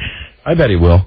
You're going to rat out the person that told you not to speak to us? Oh, good he is. He's nodding. Good. Oh, good. Hi. So who told you that? The morning board op, Greg Edger. Greg Edger. Greg Edger. And how did it? Do you remember how it went? He was just kind of giving me hints. He said, Don and Mike aren't very pleasant with new people. So I was like, that is great. So now listen, both of you guys. Alex, you still there? Yeah, I'm here. Hey, both of you guys work with Ron and Fez, who were on after us. Mm-hmm. Is this why Ron and Fez, we never talked to them? Did they get the same lecture? No, I don't think so. Because we'd like to talk with them. We'd like to talk with, well, not everybody here. I didn't want to say, I don't want this to be an open invitation. We mentioned this the other day, that when we worked at the other radio station before we came over here, and it's been a slow descent into this. Mm-hmm. When we worked at the other radio station, I mean, sales guys, everybody's coming and going. I mean, everybody's busting chops. There's just a lot more interaction. And somewhere along the line, we got this rap. And we do keep to ourselves, but, it's not like we have a shut door. We have an open door up there. And there does seem to be that rap. I think I know where it came from. Where?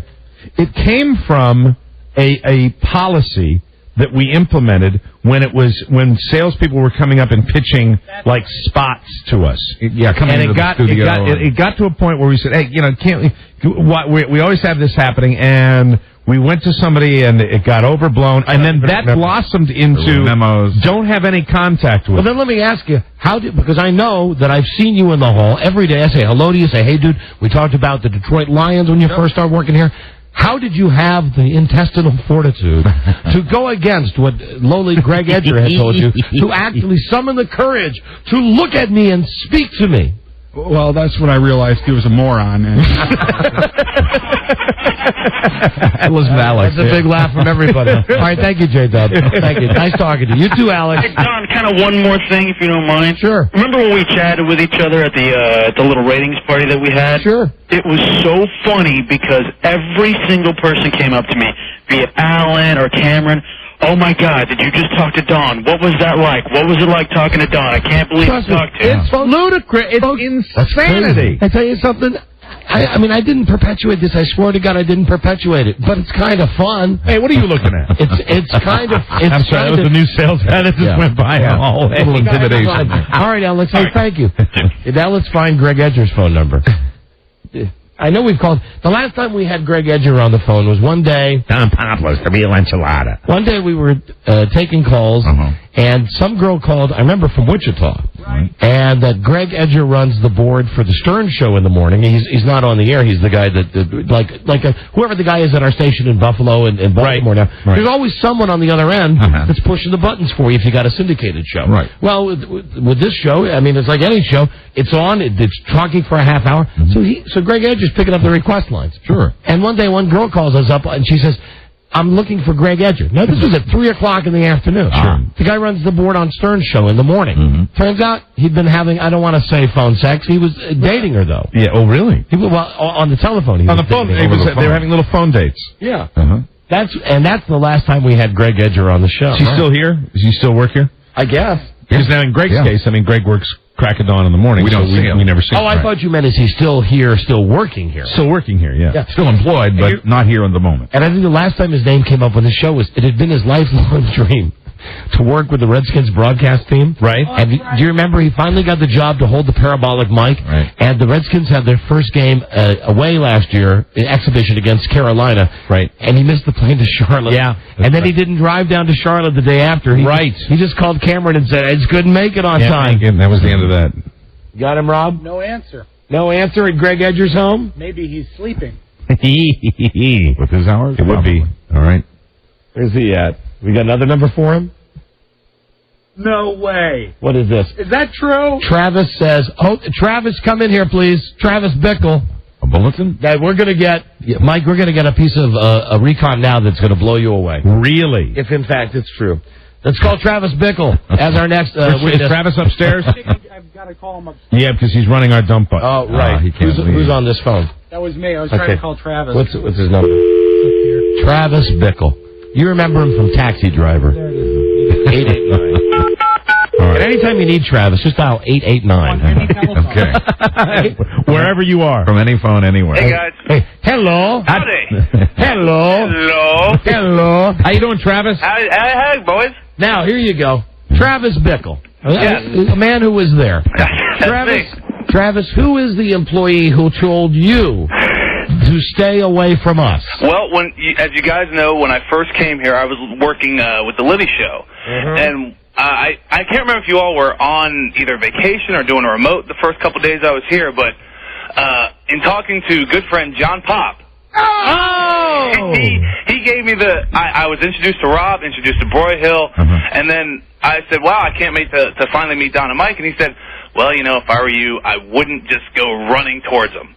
Ow! Thank you, John. There you go. Thank you, John, for another knife in the back. Right. Ouch. Ouch. Well, Travis, let me ask you again, as someone who has obviously summoned the intestinal fortitude to do it, did you feel proud when you finally... How stupid is this?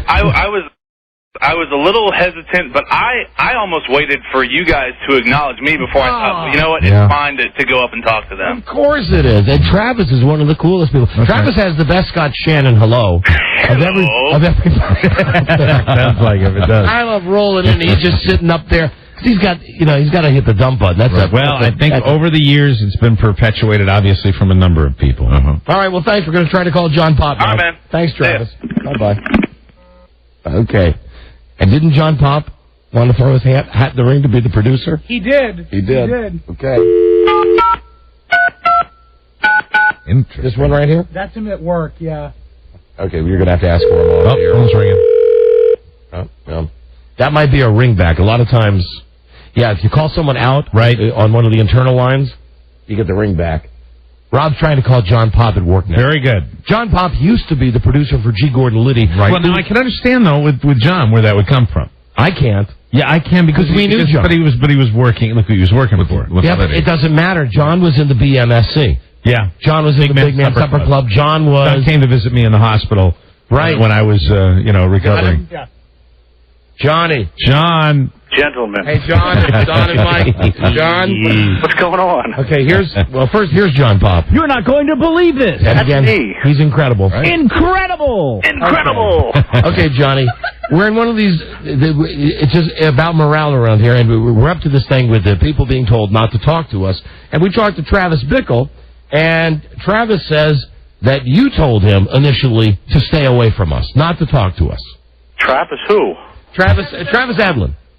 Who's that? Travis. The big guy. The big guy. When did I say that? He says that when he first started here and you guys were working side by side, you said show. Not to approach them right away. Exactly. Don't go charging up to them, I believe he said. I think that was probably, more just helpful advice, Well, now why? Not in a don't stay away from them, but, he was a little eager when he started, so I wanted him, not to get his, Now, why is everybody... All right, hold on, John. We have another person now willing to rat out someone. But this is good for us, too. Here's Johnny, the production guy. John Norman, who told you to stay away from us? I heard it from my old pal Andy Rice. No, well, of course. Yeah, of course, Andy Rice. Now, what did Andy Rice tell you? Well, I don't know. It was when I started back and was working in continuity, and I said the same thing like Travis did. I'm looking forward to meeting Don and Mike, and he kind of, I don't think you want to do that. God! Well, see, but it makes. But wait a minute. Why don't it make sense? No, it does make sense. No, it doesn't. Well, it doesn't make sense to you that Andy would say that to somebody. Okay, Andy Rice. Andy hated us. Andy Rice, yes. John Pop, no. Even Greg Edger. I don't think unless Greg Edger's sitting around with the dartboard with our pictures on it. I don't think he's got an axe to grind. Not at all. No. But see, I think it starts and then it just perpetuates. Pass from generation to generation. A lot of people start saying the same thing, and then it becomes Wendell becomes legend. Wendell's walking into the studio. Oh, this might be good. Hi, Wendell. Just to clarify, I think what makes this possible is that you guys are kind of reticent. Since you don't go out and greet people, but wait for them to come to you. The legend's allowed to spread. But Wendell, here was my first point though. When there used to be the mixing of the genres, it would not be. Oh yeah, then it would happen. It would not be unreasonable to see people. We're on the third floor. Yeah. I mean, what am I supposed to do? Come down and walk through the sales office and go, salespeople, hello, greet me. At this point, you probably could with the train and attendance and everything else. Heralds in front of you with horns and stuff because that's the way your reputation has grown here. Well, and that's wrong, and there's nothing wrong with being, known as, that we are successful at this radio station. But in the old days, when it was just a little more, I guess we weren't in the business together that long, but it was just more laid back. You know what? I want to dispel all this crap. Well, stop being Hirohito then. Go out and see your people. What? Okay, but I mean, so that took it too far. Do I, or Don, really, I mean, we're as accessible as two individuals can be here. If people aren't cowed by your reputation proceedings. That's it. But whose fault is that? Yours. Why? No, wrong. Why is it our fault? Well, you would be a classic example of the opposite of that. How? For the first 2 weeks that I worked here, Don looked at me like I was a process server. Whose interpretation is that? Is that yours? How do you know that I just didn't come out of a meeting when Alan said or Ken said something to me? For 2 2 weeks? How do you know? Yeah. But 2 weeks. But hey, wait a minute. You are one of the scariest people I've ever met. Wendell, you are. You are one of the scariest people I have ever met. Don't get mad, but you are like that scary NRA way. Wendell, you are one of the scariest people I've ever met in radio. And Wendell, now listen, I want to say this in my defense too. Yeah. You know me. I am a shy, introverted person. I know that, and that works against you. That really, God. And that really kills you in this. Well, too bad. Whoa. Too bad for all you dopes. Just come upstairs and say hello. Everybody in the office tomorrow. No, not tomorrow. Not tomorrow. Jesus Christ. But it's now look. Yeah. You can say that the reputation has been built up, but the reputation, as far as us walking around like emperors around. No, I'm not saying that you did never ever. But that is never. Has Don been shy? Is Don a shy person? Sure. Absolutely. Yeah. But do Don or I do we walk around like we're emperors? It does not happen. Never has. But not. I like the way you said that. It was kind of royal, emphatic. Never. But what were you going to say? Oh, you, Wendell. All right, what's your comeback to that, Wendell? What's the I was saying that by not doing anything to actively dispel it, it grows. Who cares? But here's the thing. Who freaking... I'm a disc jockey. You care. You spend, what, half an hour, an hour? We do care. Yeah. We do care. I guess I do care. We have to... Don? How does what got to go meet the commoners? Wendell, so you say something like that. See, that's the crap. You say, go see the commoners. I know you're jerking our chain, but that doesn't help. But you know what? In real life, that kind of crap does get spread around here, and it's been spread around for a long time. And I think you're one of the spreaders. Yeah, I think you're a spreader. I think you're at fault. I think you are a spreader. No. I think because you get real mad at me if I say a cartridge is broken in here. You come in here and look like you're going to shoot me. And it's nothing personal. I'd come in here and look like I'm going to shoot you, and that scares other people from coming to see you. No, you're scary. This is just my issue with you, Wendell. You are scary always. You are scary always. You really are. You are. Thank you. In fact, I think you could take. I would love to take an anonymous poll and see who thinks we're scarier. But I can't Are we scary? Are we scarier than Wendell? Oh, that would have to be an anonymous poll. Yes. We're the winners in that one by a landslide. Yes, sir. By a But landslide. duly noted. I don't doubt the reputation, but I do really, and I know Don does too. It's difficult. So to the next think that time we we have social is at Don's house, right? Wendell, listen. I am not amused. Please leave. Your audience has concluded. Wendell is now on the floor Please gurgling. leave. He's doing that gurgle laugh. Please leave. Yeah. Get out of here. I'll be friends with anybody who wants to drag their ass upstairs. We're in the corner office, 10800 Main Street. I'm here at 1:30 every day. And come on by. Hey, Wendell, just for the record, you get a little too happy in this studio, if you know what I mean. We're talking about behind-the-scenes stuff, all right? Don't come bounding in here every time you want to do a little debate. All right, John, well, thanks for ratting out Andy Rice. No problem. Anytime, guys. Okay, and John Pop? Yeah. John Pop. Oh, how could you do that to us? I just want to let you know, thinking back on that, it was more of a professional courtesy because I didn't want an intern in there bothering you guys, while you're doing your thing, because that would reflect badly on me. Well, that might have been good judgment. Professional. All right, Johnny, we'll see you. See you later. All right, bye-bye. Bye-bye. Aye. And truth be told, it never really hurt Travis. He did end up co-hosting the Liddy Show. That's true for a while. For a while, Travis. Do you remember that? Do you remember when the last days of the Liddy Show to be? Travis would have to prop him up, and you got a guy. I don't know how long Travis has been in broadcasting, like 5 minutes. All of a sudden he's on a national show going, "Well, Mr. Liddy, what do you think today?" Travis, I'll tell you. Let me get my newspaper out. Gordon. There was a lot of that. And Travis will really thank me for bringing this up. Hi, Travis. Also, there was a lot of little cue cards that said "Breathe, Gordon." There was a lot of Gordon, wouldn't you like to talk about Survivor? I don't know. Travis is bringing an element to the show. Right. Travis, Mr. Liddy, I think it's time to go to break. What? Mr. Liddy, I think we have to go to commercial. Oh, of course we do. Well, thank you, Travis. You once again have corrected me. Mr. Liddy, I have your Tupperware. Andy Rice. Chris Matthews is here. Would you please use the Tupperware? Thank you. Yes, sir. Ah, sweet relief. Wonderful. Okay, that's enough about I think I've learned from this, and as we've learned before, and I have a conclusion to make. What's that? Nothing's changing. No. Well, whatever. We talked about it on the air. Yeah. I think it would be good for this radio station if everybody worked together. That'd be nice. I don't mean any of that jive like we all work towards the same goal. Screw that. No. I mean, just, let's mix the people up around. Interact. Right. And we'd be willing to have our office moved. Absolutely. I mean, if it meant coming down, we'd have to have one of the nice offices downstairs. But no, I'd love to move. You know what? I think that's a great idea. Why don't we move downstairs? I would. That office up there is purgatory. You know what office I'd like to have? Which one do you want? Alan's office. And then move Alan into ours? Move Alan upstairs. Mm-hmm. How about that? The corner office? Yeah, because Hedges won't move out of his office. He's got that like a Broadway playhouse in there with all. Yeah, he's got a beautiful office that he's moved around. He's got all of his stuff. I think the only office that's really going to work for us. There's nothing bigger down this hallway, is there? No, there's not. No, so we're going to have to downsize. But we downsize. But what I'm saying is this side is the traffic side. That's where everybody comes by. All right, so I think to have it in Alan's in the back corner where nobody can have contact. All right, so let's get it on this side. Let's put it in one. We'll take a smaller office on this side. Mm-hmm. But we have to be able to get all of our furniture in there. We do. We have to move. And our television. The love seat, the sofa, the television. The desk. Rob, do you think there's anything that would fit the bill down that hallway? The booze, the CDs. Maybe Steve Johnson's office.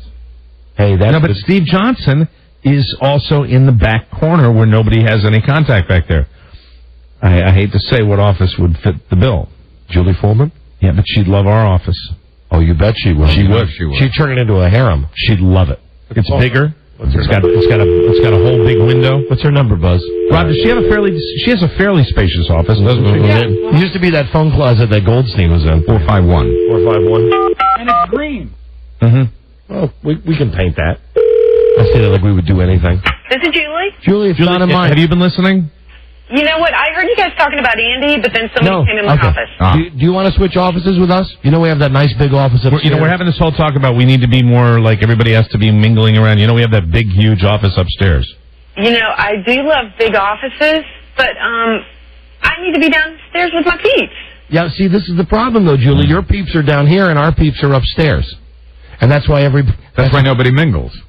You know what? That is a good point. Julie, when were you told not to speak to us? Yeah, and you don't have to say who, but when. Wait, are we going back to that thing with Teresa that one time? Was it Teresa that told you that? Remember that? No, Teresa was told by Julie. Whatever happened to her? Did Julie tell her not to speak? I believe so, yes. Mike O'Meara, it was not by me. Regretfully, Teresa has passed. Oh, she's no longer here? Is she dead or did she get fired? She's dead to us. Neither. She is working at our sister station, WHFS. Oh, bummer. Oh, that's like dead woman walking. She's praying for death. You get a gig at HFS. That's like next stop resume.com. Julie, I think we have to put everybody that works at this radio station into one of those little die shakers and shake them around. A raffle, a lottery. We gotta shake it all up here just to get the subject. You will agree the subject of morale has come up. I'm sure. Have you seen that dumb thing that Jeff Hedges put up? That in the Redskins area. Yeah, the banner. I don't really understand it. It's goofy. It's goofy. Well, just think about it. We're willing to trade offices with you. All right. Okay. I appreciate the offer. Thanks, guys. Okay. Bye. You know, Mike, it was 50 years ago this week that some very brave people down south had to do something to get this whole thing straightened out. Yeah, it was very difficult. Integration, segregation. And we're going to have to do the same thing here. We're going to have to stop the segregation. We're going to have to do a trading places with somebody. Absolutely. Or what's that other dumb show? While you were out, something while Julie's on one of her incredible vacations. The next time she's out of town, we're going to have to swap. They speed up the photography. That's a distinct During the break, I'm going to scope out the building. I'm going to scope out down here and see where we might fit. Okay. Good luck. Go find us some better real estate. You know what I'm thinking? What? It'd probably be real tough, but because they have all the computers down there, but that traffic office in the corner. Yeah, but you know what? They wouldn't give up that space. And they've got to also, I think they're about to reinstall new computers for the traffic system. Because this might be the time to strike. That corner office would be awesome. They won't give that. Well, listen, go do your magic. Okay. Go ahead. You can find something for me because I don't want to be away from you. Okay. Please. Yeah, you'd be upstairs too. I don't want that. Yeah, that'd be tough. Have you ever thought? But you come down and hang with us. Have you ever thought about what if just moved Robin to our office? Would that be all right with you? Robin to our office? He lives there anyway. Yeah. So I need to play it makes sense actually. Right. We got an extra couch for Rob. What? No. Oh, come on. No. Absolutely Why? not. No. Why couldn't Rob move? Enough. Hey, boys, you sleep together anyway. I mean, give me you and I have an office, please. I know. Please allow me that, okay? It's your and my office. What if I asked him to leave when you get here? Well, he is in there always. But you're here. It doesn't you're here matter. only 30 minutes a day before the show. God damn it! No. And you are. There. I dig my no. The answer is no. No. We're going to move down here. Where did this come? It gets back to you and your phone buddy again. Stop it. Listen, don't you worry about him. I'm gonna squeeze you. What, we're going to put a desk in there? I'll get one of those. A desk in there? No, I'll get one of those beds that comes out of the wall. Do you want me to move out? And Rob will move in? No, I don't want Is that what you want? No, I don't want you to move out, Mike. Yes, it is. No, I don't. It's exactly what it is. No, I don't want you to move out. Yeah, I just want you to be open-minded enough. The first thing I see every day when I come in there, when I come around, is these giant calves. When I come down the hallway. He lives there anyway. I want our office to look the same as it is. It'll look the same. All right. Are you going to move a desk in there? No. Another desk? He doesn't get a desk. How about this? How about if we get an elementary school desk? What? That be? Whatever you Hello, wish. hotline. Hello. Hey, dude. Jimmy? It's your brother. Man? Oh, goddamn. I'm up on a break. Do you have something to talk about? I'll call you right back. Oh, no, I was just going to say I can hear you guys, and you guys sound worse than a bunch of truck drivers in a room. A bunch of truck drivers? Yeah, whining and everything. Whining. Well, now what? Jimmy, we're just trying to work out some new arrangements at the radio station. Oh, okay. Well, I just picked you up. I'm up here in Whitewater, and I've been listening to you for about 5 minutes. Man, you guys sound worse than a room full of truck drivers. All right, now explain that. What do truck drivers do? Oh, they whine all the time. And what do truck drivers whine about? You're a truck driver. Oh, man, cars, loading and unloading, Just stuff like that. Well, we're just trying to get everybody together here, and it's deteriorated. Oh, okay. And now I'm losing my office. You're not losing your office. What it sounds like You're to me. not, okay. I know it's what you want, but that's okay. You know, I don't need an office. I don't need. I'll come in. I'll come right into here. This is my office right here. I'll walk in every day, and you can get what you want. Maybe we'll set up a big 4-poster bed in there. Okay, we'll do it. We'll do it that way. That's what we'll do. Listen, and we got the new lady starting. We've got the new lady starting. Hey. He needs to work with the new lady. Don't you like having him around? What? Don't you like having him around? I wouldn't trade him for the world. Okay. I mean, it would be. How about if we get like a dog? You know what? If he wasn't around here, my life would be hell. What if we got a doghouse? A little doghouse he could live in. Maybe, if we put it outside the door. Servants' quarters. Outside the door. No problem at all. Sometimes we'd be able to let him come in. Of course, he's in always. We'll put his dishes on the floor. This is true. So he can come in. Why does this always get back to you and Rob? It doesn't. It always. Weren't we talking about moving our office downstairs? Yeah, but then he said he wouldn't be close to us. But he's right. Oh, God. And he's right. You already. You know what? It's just like I said before. Nothing will change. Right. Nothing will change. All of this exercise, futile. You know what? You're making me do it now. What? I'm looking for a record. Give me a second. I don't think I have it. I'll just say it. And Mike, I don't remember the girl's name. God, it's not Maureen McGovern. Mary McGregor. Yes. Torn between two lovers. Feeling like a fool. Who? You and Rob are doing this to me. If you make me select, I give you the rose. But here's the deal. You're the bachelor. I give you the rose. Your love for the boy. I'll let him go. Your love for the boy. You have lost sight of the general thing that we were discussing, which will not change because Julie's not going to move out of her office anyway. But we could find another office down here. We could find another office. Listen, and I'll tell you, in the event that we get that corner office, I think that's bigger than our office.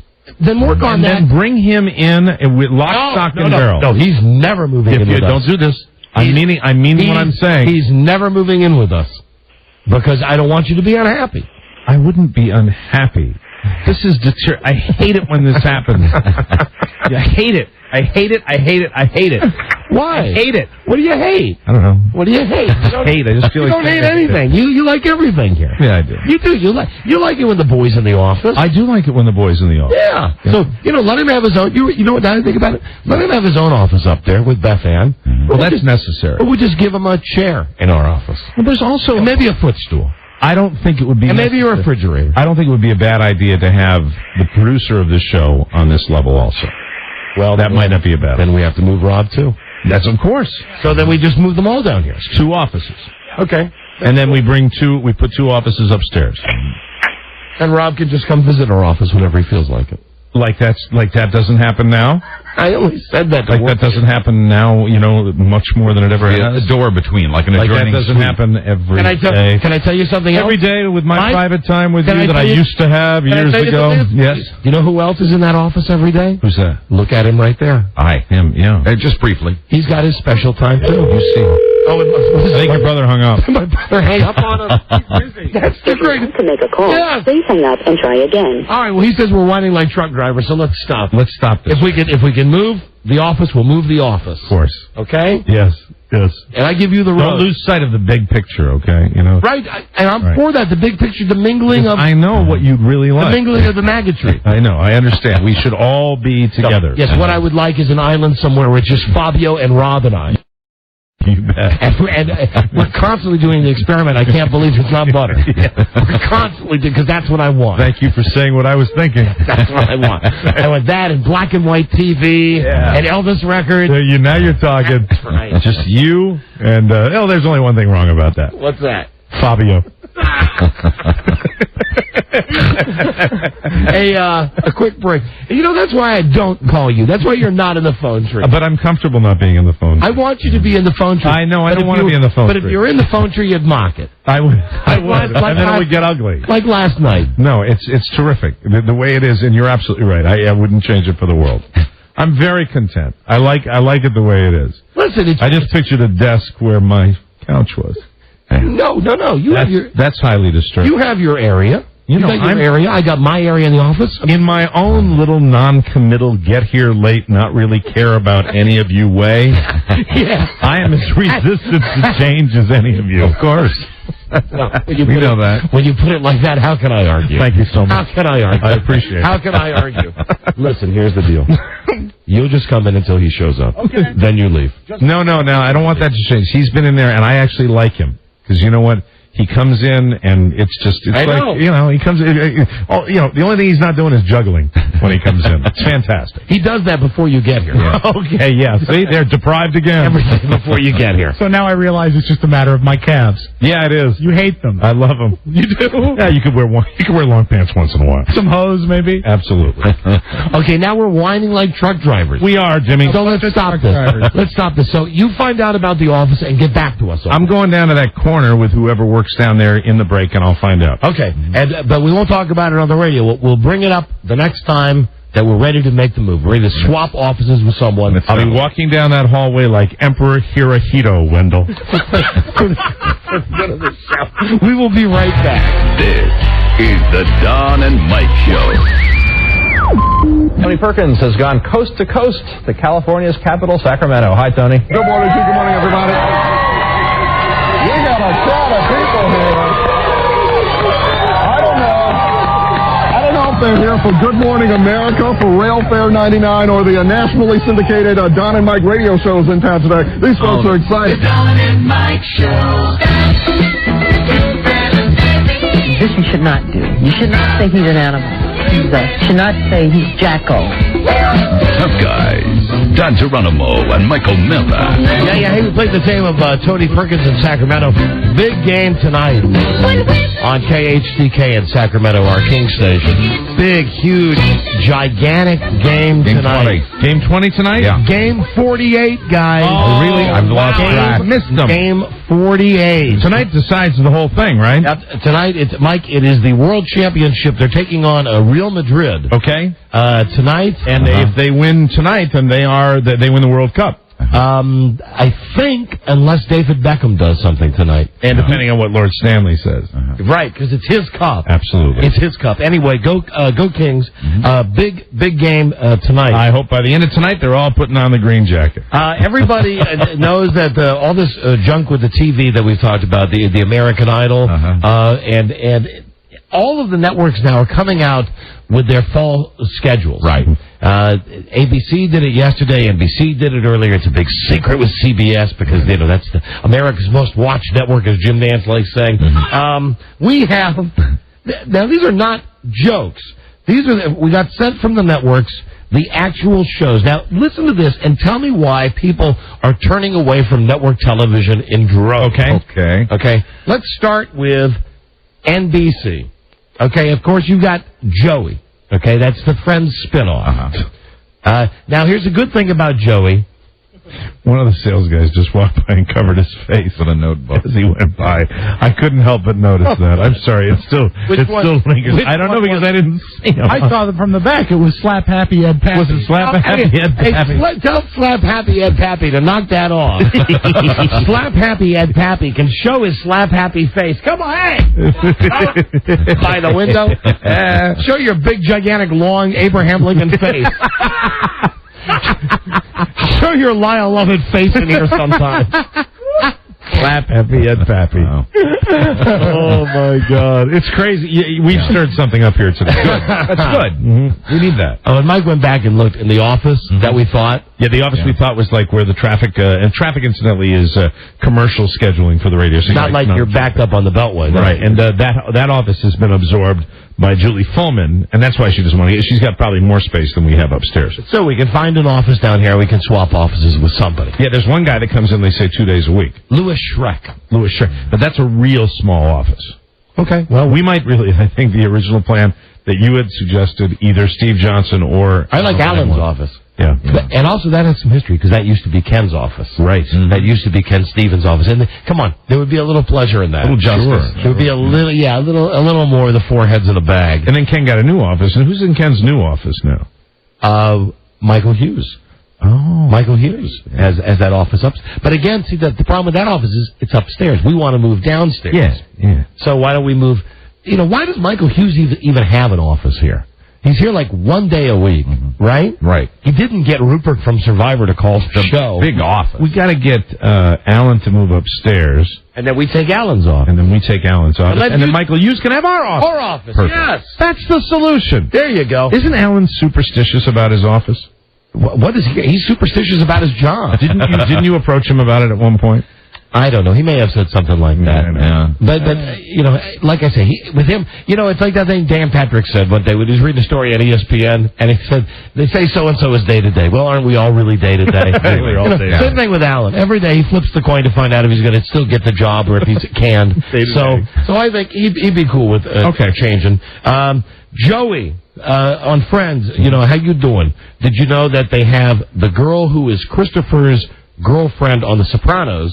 She's going to be Joey's sister. Drea Matteo. That's her name. Right. Okay, so you look at that and you go, maybe that one's okay. Maybe. Here's another NBC show. Heather Locklear plays an now these all sound like jokes. Heather Locklear plays an airport chief in LAX. LAX. What, like, is that a drama? Yes, it is a drama. It is a drama. And the crime, here's another one on NBC. NBC has a crime drama called Hawaii. Now, they want you to know that this is not Hawaii Five-0, and this is not Magnum P.I., Okay. but it is crime fighting in Hawaii. Starring Jasmine Trias. Then there's The Office. The Office is a freaking funny show that runs on if you get BBC America, okay, you should watch this. This is really a fun, and I like saying anything British is funny. They're gonna Americanize it and make it over here. But remember, they did this with coupling last year. Right. So the Office is the next one that they're going to bring over. Okay. Also, and all of these are real shows. Here's another one for NBC. Show is called Medium. It stars Patricia Arquette as a mother who uses her psychic powers to help the police solve crimes. Now, don't look at me like that. Like you would watch that. You wouldn't watch that. I like Patricia Arquette. Yeah. She's You would sexy. not watch that. She's a sexy mama, and she's that mini-skirted mom. But this one makes sense to me. Scrubs, that's a funny show. Yeah, I like They've renewed that for 2 more seasons. Okay, because there's so few good shows. Yeah. Right. Then on NBC, Law and Order, they got the spinoff Trial by Jury. Now, the guy that's leaving Law and Order, who's the old guy from the Napa? I get him confused with the Napa commercials. Jerry Orbach. Okay. He's leaving? He's going to do the new show, but he's trying to get some more money out of him. All right. Taking his place on Law and Order is the guy, Dennis Farina. Oh, Dennis Farina's fantastic. Now, we like him. NBC has... In fact, I think Dennis Farina will be better in that role on Law and Order. NBC is not bringing back Whoopi and Happy Family. Okay, CBS. Let's go to CBS, as Jim Nantz says. Now, really, listening to NBC, not a total disaster. Listening to that, I'm dying to hear what CBS has. CBS. One of the new shows is Center of the Universe, starring John Goodman as a dad with a freaky family. Also on this show... All right, strike one. Gene Smart, that bitch that was on Designing Women. Right. What is the deal? Are these good agents that get these people series after series after series? Diedrich Bader, who was the guy on Drew Carey, he was Jethro in the Beverly Hills movie. Oh, God. You mean the one guy that really wasn't that funny on the Drew Carey show? Correct. Here's another one. Clubhouse. These are CBS shows. Clubhouse, a show about a bat boy for the New York Yankees, starring Dean Cain and Christopher Lloyd. Oh, God. Wow. Rob Lowe has another TV show on CBS. Dr. Vegas. He's going to be a doctor in Las Vegas? He's a house doctor at a Vegas casino. Oh, my God. CSI New York. They're all doing, casinos are it. They're all going with casinos. You know about that one. Tony Kornheiser, who's a really great writer and a funny guy and was a great radio guy and should get back on the radio as soon as possible, is having a TV show made about him. And his TV show PTI? Yeah. Now, the casting on this is good. It's Jason Alexander playing Tony Kornheiser. Pardon the interruption. And it's Malcolm Jamal Warner playing Michael Wilbach. Okay. That's not bad, but here's the PR CBS sent us says it's a Jason Alexander series in which Jason plays an outspoken dad based on Tony Kornheiser. I say to Tony Kornheiser, who I've only met a couple of times, pull out of this thing right now. I think it's good casting, but the fact that they're not making it, that he's about a sports writer who just is an outspoken quirky, dad. Outspoken dad. Is he going to be a creative consultant or a writer? Is he a continuing I don't think writer? so. I think he's just getting the money. And CBS canceled Yes Dear. Really? Yet King of Queens lives to that's- breathe another day. I'm sorry for Greg Garcia. That's too bad. Fox, we've not gotten anything from Fox. We did get the following from ABC. They have new shows. One of the shows is called Savages, produced by Mel Gibson and based on his life. The show is about a guy who raises something like, it's not really 800 sons, but something like a guy who just raises a bunch of boys. Huh. I'm not really sure. It's Mel Gibson. That's new. They said, we'll go for it. That's a fresh Show idea. me suck. There's another one called That's Just Rodney, starring comedian Rodney Carrington. Who's Rodney Carrington? If you find out, let me know, but he's got a TV show. Now, if you want to make me laugh, is Rodney Dangerfield dead yet? No, he's not. All right. Jennifer Love Hewitt also has an entitled sitcom, and Yes, they're doing a remake of Twin Peaks. Joey Lawrence has a sitcom, and he needs to be back on the television. Jessica Simpson sitcom is not going to happen. The one where they're going to call her. Are we on ABC right now? Yeah. All right. Where they were going to call her Jessica Sampson. They've decided not to do that, but they are going to give Jessica and Nick a firm commitment for their dumb variety show. Yeah, well, strike while the iron's hot. All right, canceled by ABC. Life with Bonnie. I'm with her. Married to the Kellys, and it's all relative. Reality shows. This is where ABC's going to jump in. They got a show. I read an article where they're all supposed to stink. Right. They got a show called Desperate Housewives about bored suburban ladies and their lives. Oh no, this isn't reality. This stars what's her name? Terry Hatcher. Oh, okay. And Felicity So it's Huffman. a drama then. Then there's another one with James Spader. Then there's something. Listen to this now. Kelly Osbourne is the star of a sitcom called Life as We Know It, about misguided. I'm going to read the ABC thing. Misguided, promiscuous teens. Does it all take place in a rehab center? That'll be a smash. There's a show called Lost on ABC about adults who get stranded on a desert island after a plane crash and have to learn how to live together. I thought it was about ABC programming executives. Then they've got a reality show called Wife Swap. Now you would think maybe they got something. Now I'm watching. Has it got an R rating? No. Families just trade moms. They don't have to have sex with the dads or anything. It's just you get a mom that lives with you and makes you breakfast. They put it on TV. You know, when a mom who's not your mom. When you're talking about reality shows, there was a book written, a million years ago, that was called The Life Swap. And it was a very popular book.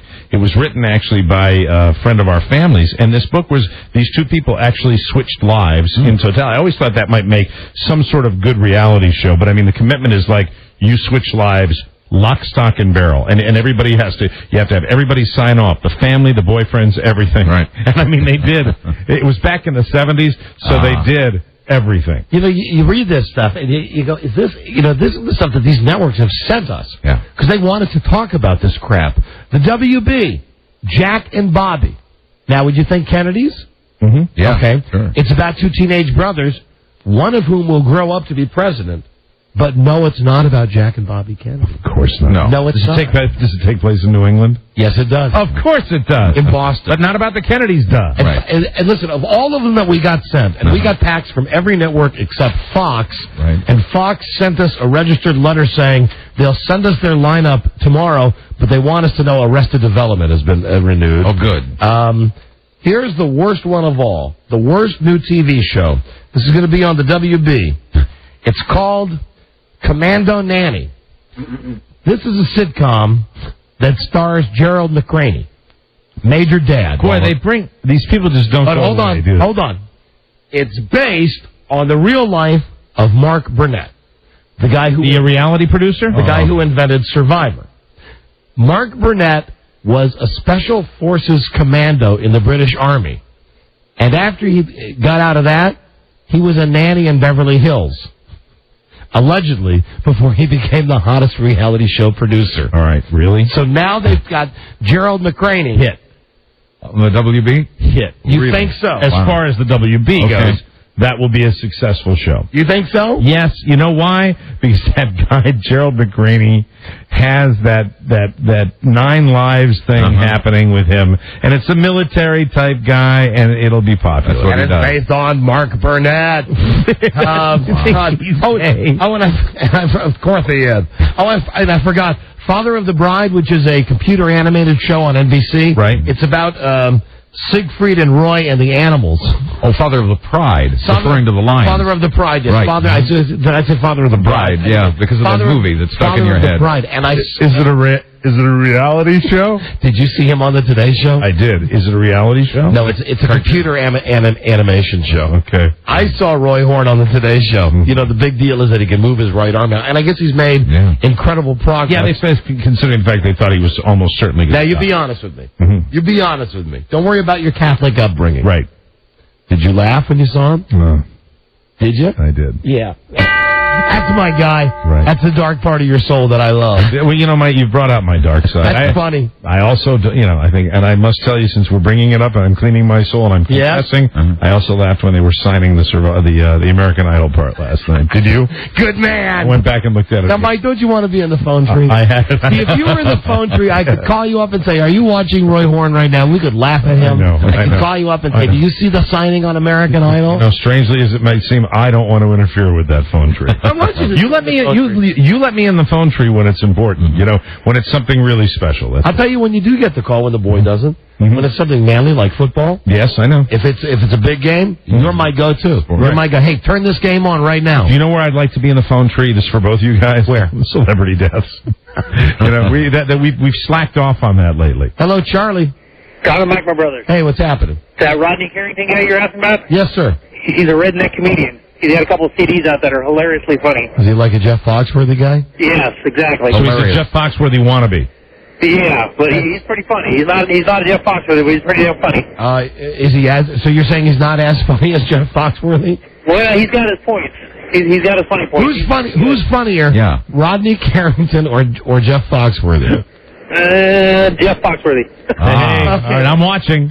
Almost as good as JF. Almost as good. Okay, thank you. Almost as Thanks, good. guys. Wow. Bye-bye. Wow. Bye-bye. So many great new shows. Yeah, look forward to fall. Did you say you picked that Office one to be a hit? You think that Office show will be a hit? Oh, no, I think NBC will screw it up. Yeah. But if you want to see it, it's on the BBC America. That was good. It's funny. It's beyond funny. It's funnier than anything you see on American television. I'm really bummed that ABC didn't take my idea, though. Or? It would have been a lock because they have trouble at that network. Yeah. Yes, they do. According to Jim Miami. Hey, if it works for CBS with their big hits. They should do that. And then you can have an Lots of scenes of him just on the beach. dancing with his mitts. With his shirt off. His big man boobs. Mike, when we come back, listen, we are tackling today's big headlines. Okay. The stories that matter to you, Joe America out there. Do you know that there is a clown shortage? There is a clown shortage in America. Yeah, there is a clown shortage. Hello. No, this is on the level. As a matter of fact, I happen to know that Buzz had this story in the news the other day, and we had to say to him, "Hey, knock it off. We got somebody to comment on this story." Okay, very good. There's a clown shortage, and Mike, it's the tears of a clown. Oh, okay. Because there are no clowns around. No, crying on the outside. We'll get, and that, you know what? That's one of the toughest clowns to be. Absolutely. According to this PR, you know what? It's very tough to Johnny Constantino. It's tough to be a sad clown because when you put on the makeup, you want to be happy. Of course you do. Also, please remember, we'll be talking to Jingles the Clown. Jingles the Clown says there are some do's and don'ts when you're being a clown. And she's going to be, or is it a he or a she? It's a she. It's a she. Jingles. She's going to be, we're trying to recruit some clowns today. I was a big fan of the brothers, Shingles the Clown. Here's your do and don'ts. Smile and have fun. And what you don't do, and this is what I like in my clown, especially Vince Vaughn and old school, don't drink or smoke while you're a clown. Oh, come on now. That kills it. That ruins No wonder there's a shortage. That is the best scene in old school, where Vince Vaughn is smoking. Right. And he's trying to make the deal to sell speakers to some guy at his kid's party. Yeah, and he's being a clown. That's the best. If you don't smoke or drink when you're a clown, you end up with bodies in your crawl space. So we'll talk to this lady about the clown shortage. Jingle. Be right back. This is the Don and Mike Show. Just remember what your old pal Bozo always says. Just keep laughing. The Don and Mike Show. They share common interests. Don and Mike. Ho, ho, ho. Clown. what we call the clown lady. We're going to do a contest next. Stand by to win cash and prizes. Ooh, very exciting. And we talked about the Kings a second ago, the mighty Sacramento Kings. What game seriously is tonight? Game 7 against Minneapolis, against Kevin Garnett tonight, Timberwolves. Let's go Kings on KHTK. And if they win, they'll be playing the Lakers. And I was reading in the sporting news, two great things. I wish I remembered this when Frank Caliendo was on yesterday. He did that killer Jim Rome imitation. Right. Jim Rome, I think I mentioned this to you, was at the Pat Tillman Memorial Service. Okay. He was the host, and I was trying to figure out why he was there. In the sporting news, one of those little facts that they have on the side of the magazine, one of those, the print's real small, they said during the Pat Tillman service, while Jim Rome was up on stage for 15 minutes as the master of ceremonies, he either mentioned himself by name or his radio show 76 times. Wow. In the 15 minutes that he was speaking allegedly between pauses, about fallen hero Pat Jim Rome, master promoter. And then, so you got the Lakers. If they're there waiting for the Kings, Tom Arnold says that if Kobe Bryant would have listened to him, that Kobe Bryant would not be in the trouble that he's in now. Oh, no. Let me explain this to you. There's a movie coming out called, it's not Black Plane, it's Soul Plane. Okay, right. It looks funny. Which is, actually looks very funny. It's a colored airplane. Okay? It's funny. Right. It looks great. It's a sold up airplane. SOULED. So, apparently there was a role for a one-day shoot. Right. And Tom Arnold, who's like the only white guy in this movie, said, let's get Kobe Bryant. They called Kobe Bryant. Now, hold on. I'm not making this up. Okay. They called Kobe Bryant. He's considering it. He calls Tom Arnold back and says, I can't do it. I got to be in Colorado. Oh, wow. Do you know, at least according to Tom Arnold, the day that they wanted him to film this scene was the day it all went down, that the thing happened. Wow. with the girl. So Tom has spun that around to make it he'd be responsible for Kobe not being. Well, he says that's why the mailman Karl Malone is in the movie. Oh, really? Okay. They had to get a basketball player that I guess Tom Arnold went to Snoop Doggy Dog, who's in this movie, and said, "Who can we get?" And they said, "Let's get Kobe." So now Tom Arnold, seriously, is coming out saying, if he would have just done this, his life would have been changed. He'd be fine. Yes. Tom Arnold has really turned himself into a player. Remember, he was a CNN correspondent when Arnold was elected. That's right. Yeah, Anyway, Tom will do just about anything. But I'd like to check the dates on that, if that's true. I bet it is. I bet, the one thing, why would he lie about that? What a bitch. Well, he would lie because he's Tom Arnold. But it's not like Kobe Bryant's not going through enough. Not that he's not brought it on himself, but imagine that. I get acquitted. I'm Kobe Bryant. I go on that show, just knock Tom Arnold out. That's when you look up at the sky and you just go, imagine seeing Tom Arnold's shaky old, even though he's not, allegedly doesn't do drugs anymore, shaking knee, bouncing knee Tom Arnold. Yeah, I told Kobe. Yeah, if he didn't do that, he wouldn't be in the trouble he's in right now. You're Kobe Bryant, you're going to bed at night and you're going, hey, come on, I know I made a mistake, but this is what you're doing to me? If I would have listened to Tom freaking Arnold? Is there no God? Anyway, Mike, there's not a God, because there are not enough clowns. We have a clown shortage in America. This is a tragedy. And we're going to be speaking to Darlene Erickson. You may know her in the Twin Cities as Jingles the Clown. Jingles. Anyway, she's formed a group called the Aqua Jesters, and they have about 100 clowns in their group, and now they're down very hinky name for clowns. They're down to about 50, and there's a clown drain going on, so we're gonna call her up. 9-5. I call on the cell, right, Robbie? Gotcha. Okay. And she's cool to go on the air? Oh yeah. Now, does she know that we used to be clowns? Didn't mention. She didn't know that? Hello? Hello, is this Jingles? Well, let me check. Yeah. Hey, Jingles. Hi, Jingles. It's Stinky. How are you? Oh, I'm fine, thank you. And I'm Fuzzy. Stinky and Fuzzy? Hi, now listen, really our names are Don and Mike. I like Stinky and Fuzzy better. But we are amateur clowns. Oh, good. And, actually, Don's name was Stinky. My name was Wet. And we like your thought that there's not enough clowns, and that the clowns that are out there shouldn't drink and shouldn't smoke, should smile and have fun. That's true. And not do potty humor either. No, You know, we've got to keep it light. There's a lot of clowns out there, and they just need to learn how to dress up, put on a nose, red hair. But you've got a shortage of clowns, right? Yes, we do. Why is there a shortage of clowns in America? Well, I don't know in America. I'm talking about this little part of the world, but... In Minneapolis? Okay, why are there a shortage of clowns in Minneapolis or Minnesota?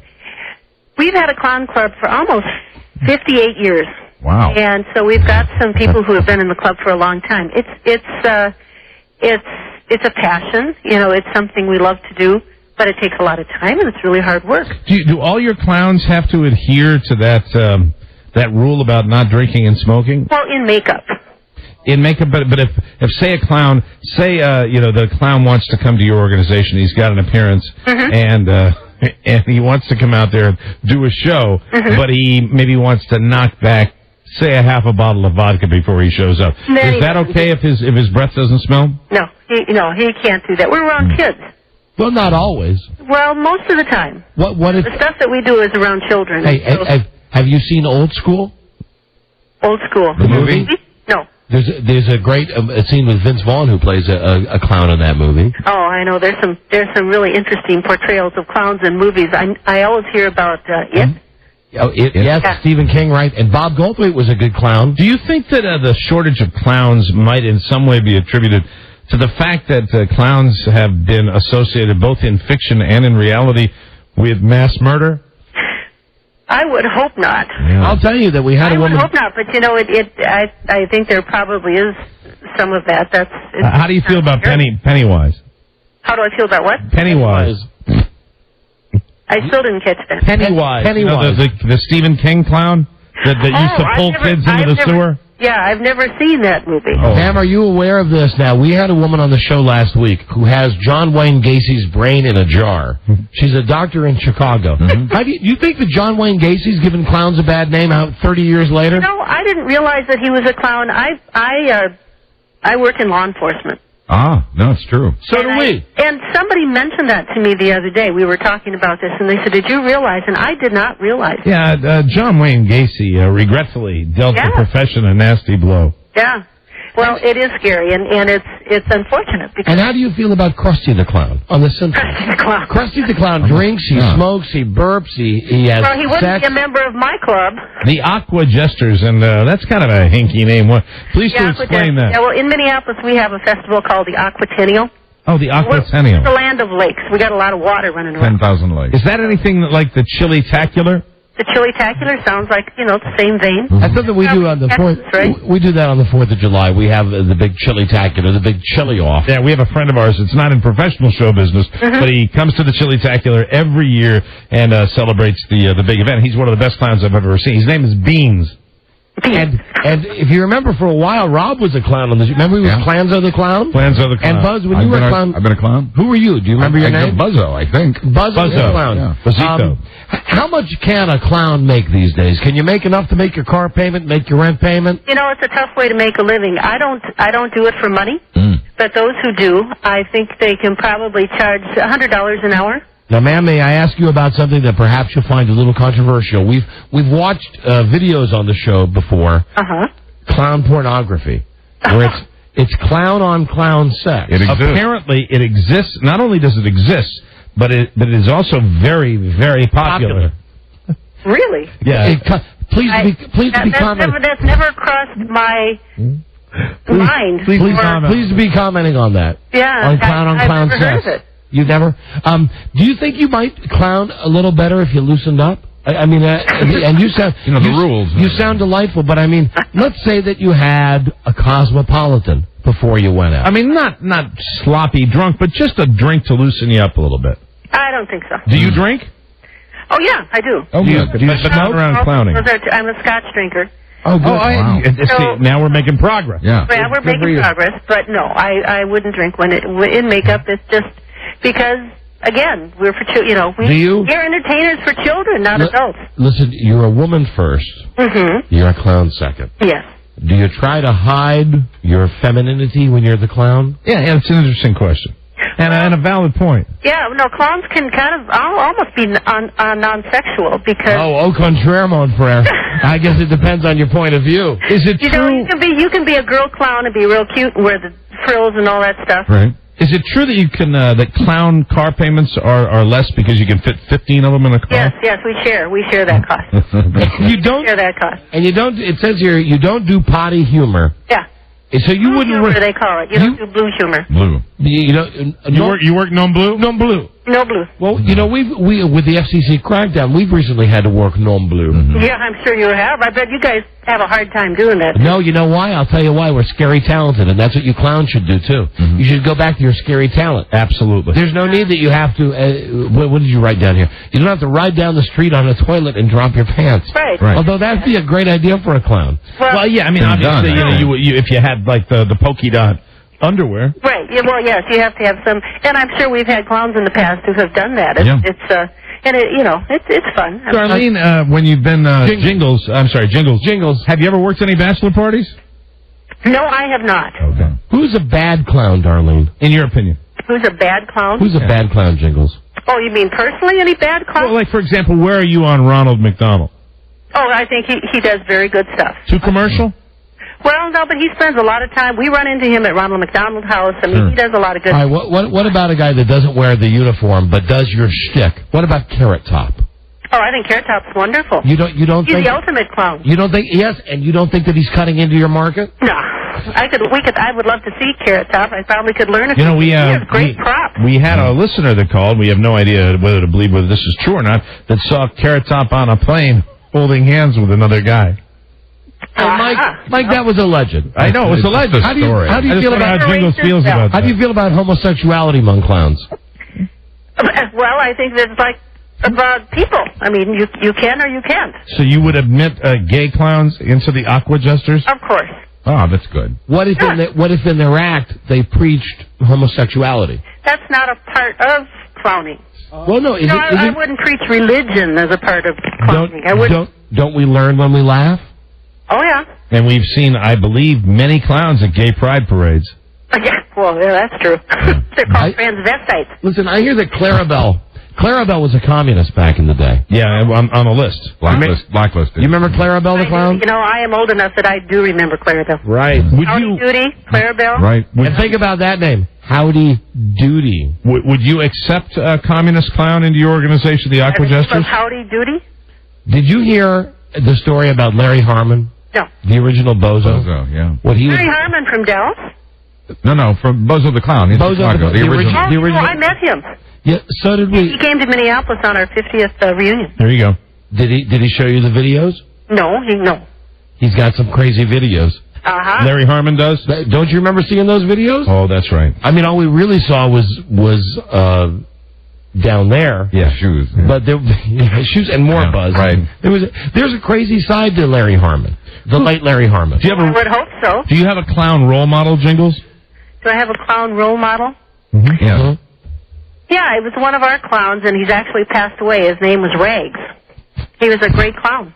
Why was Rags that's what a tragedy. Why was he regretfully? Passed on, yeah. No. Why was he a great clown? Well, because he enjoyed what he did so much. He did it for years and years, and I learned a lot from him. Did he have a fitting memorial?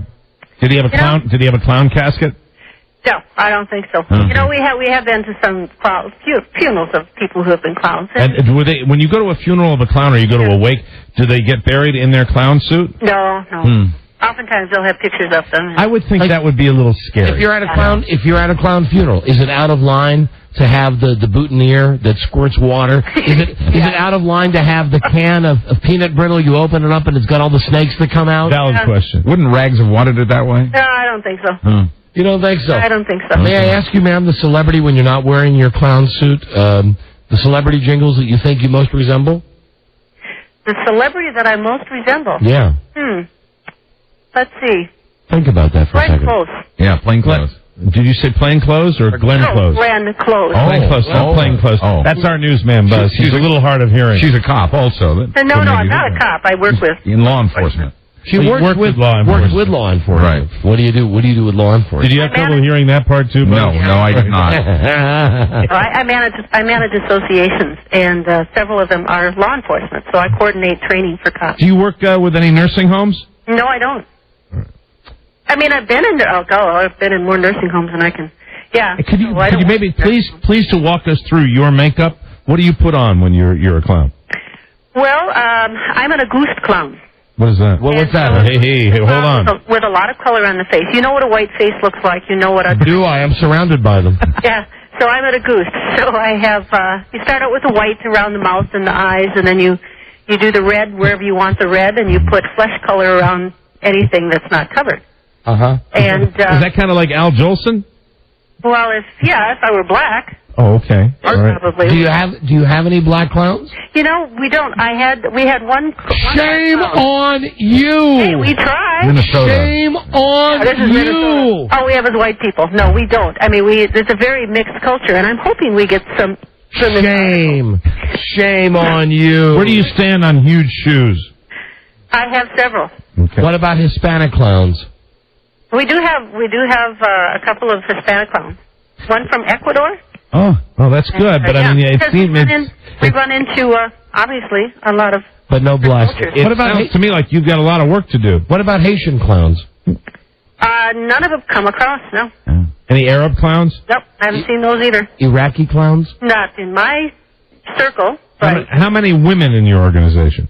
It was an all men's group when it started out. It started about 1970. I would guess half of us. And now you've risen to the top of the Aquajesters. Hey, yeah. I get to be, I'm not chief. I get to be chief next year. What would be a violation that would, please to explain, what would be a violation that would kick someone out of the Aquajesters?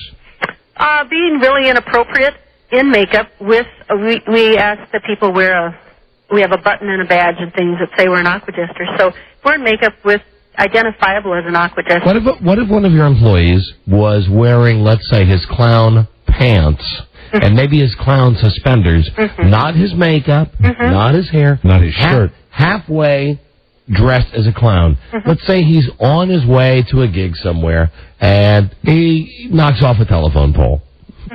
Yeah, he's smoking, he's drinking, whatever it is he's doing. They pull him out of the car. You can't really identify him as a clown because he's just got the clown pants on. Then he's on his own. So he's on his own. Like a citizen. But hold on, here's the other side of that.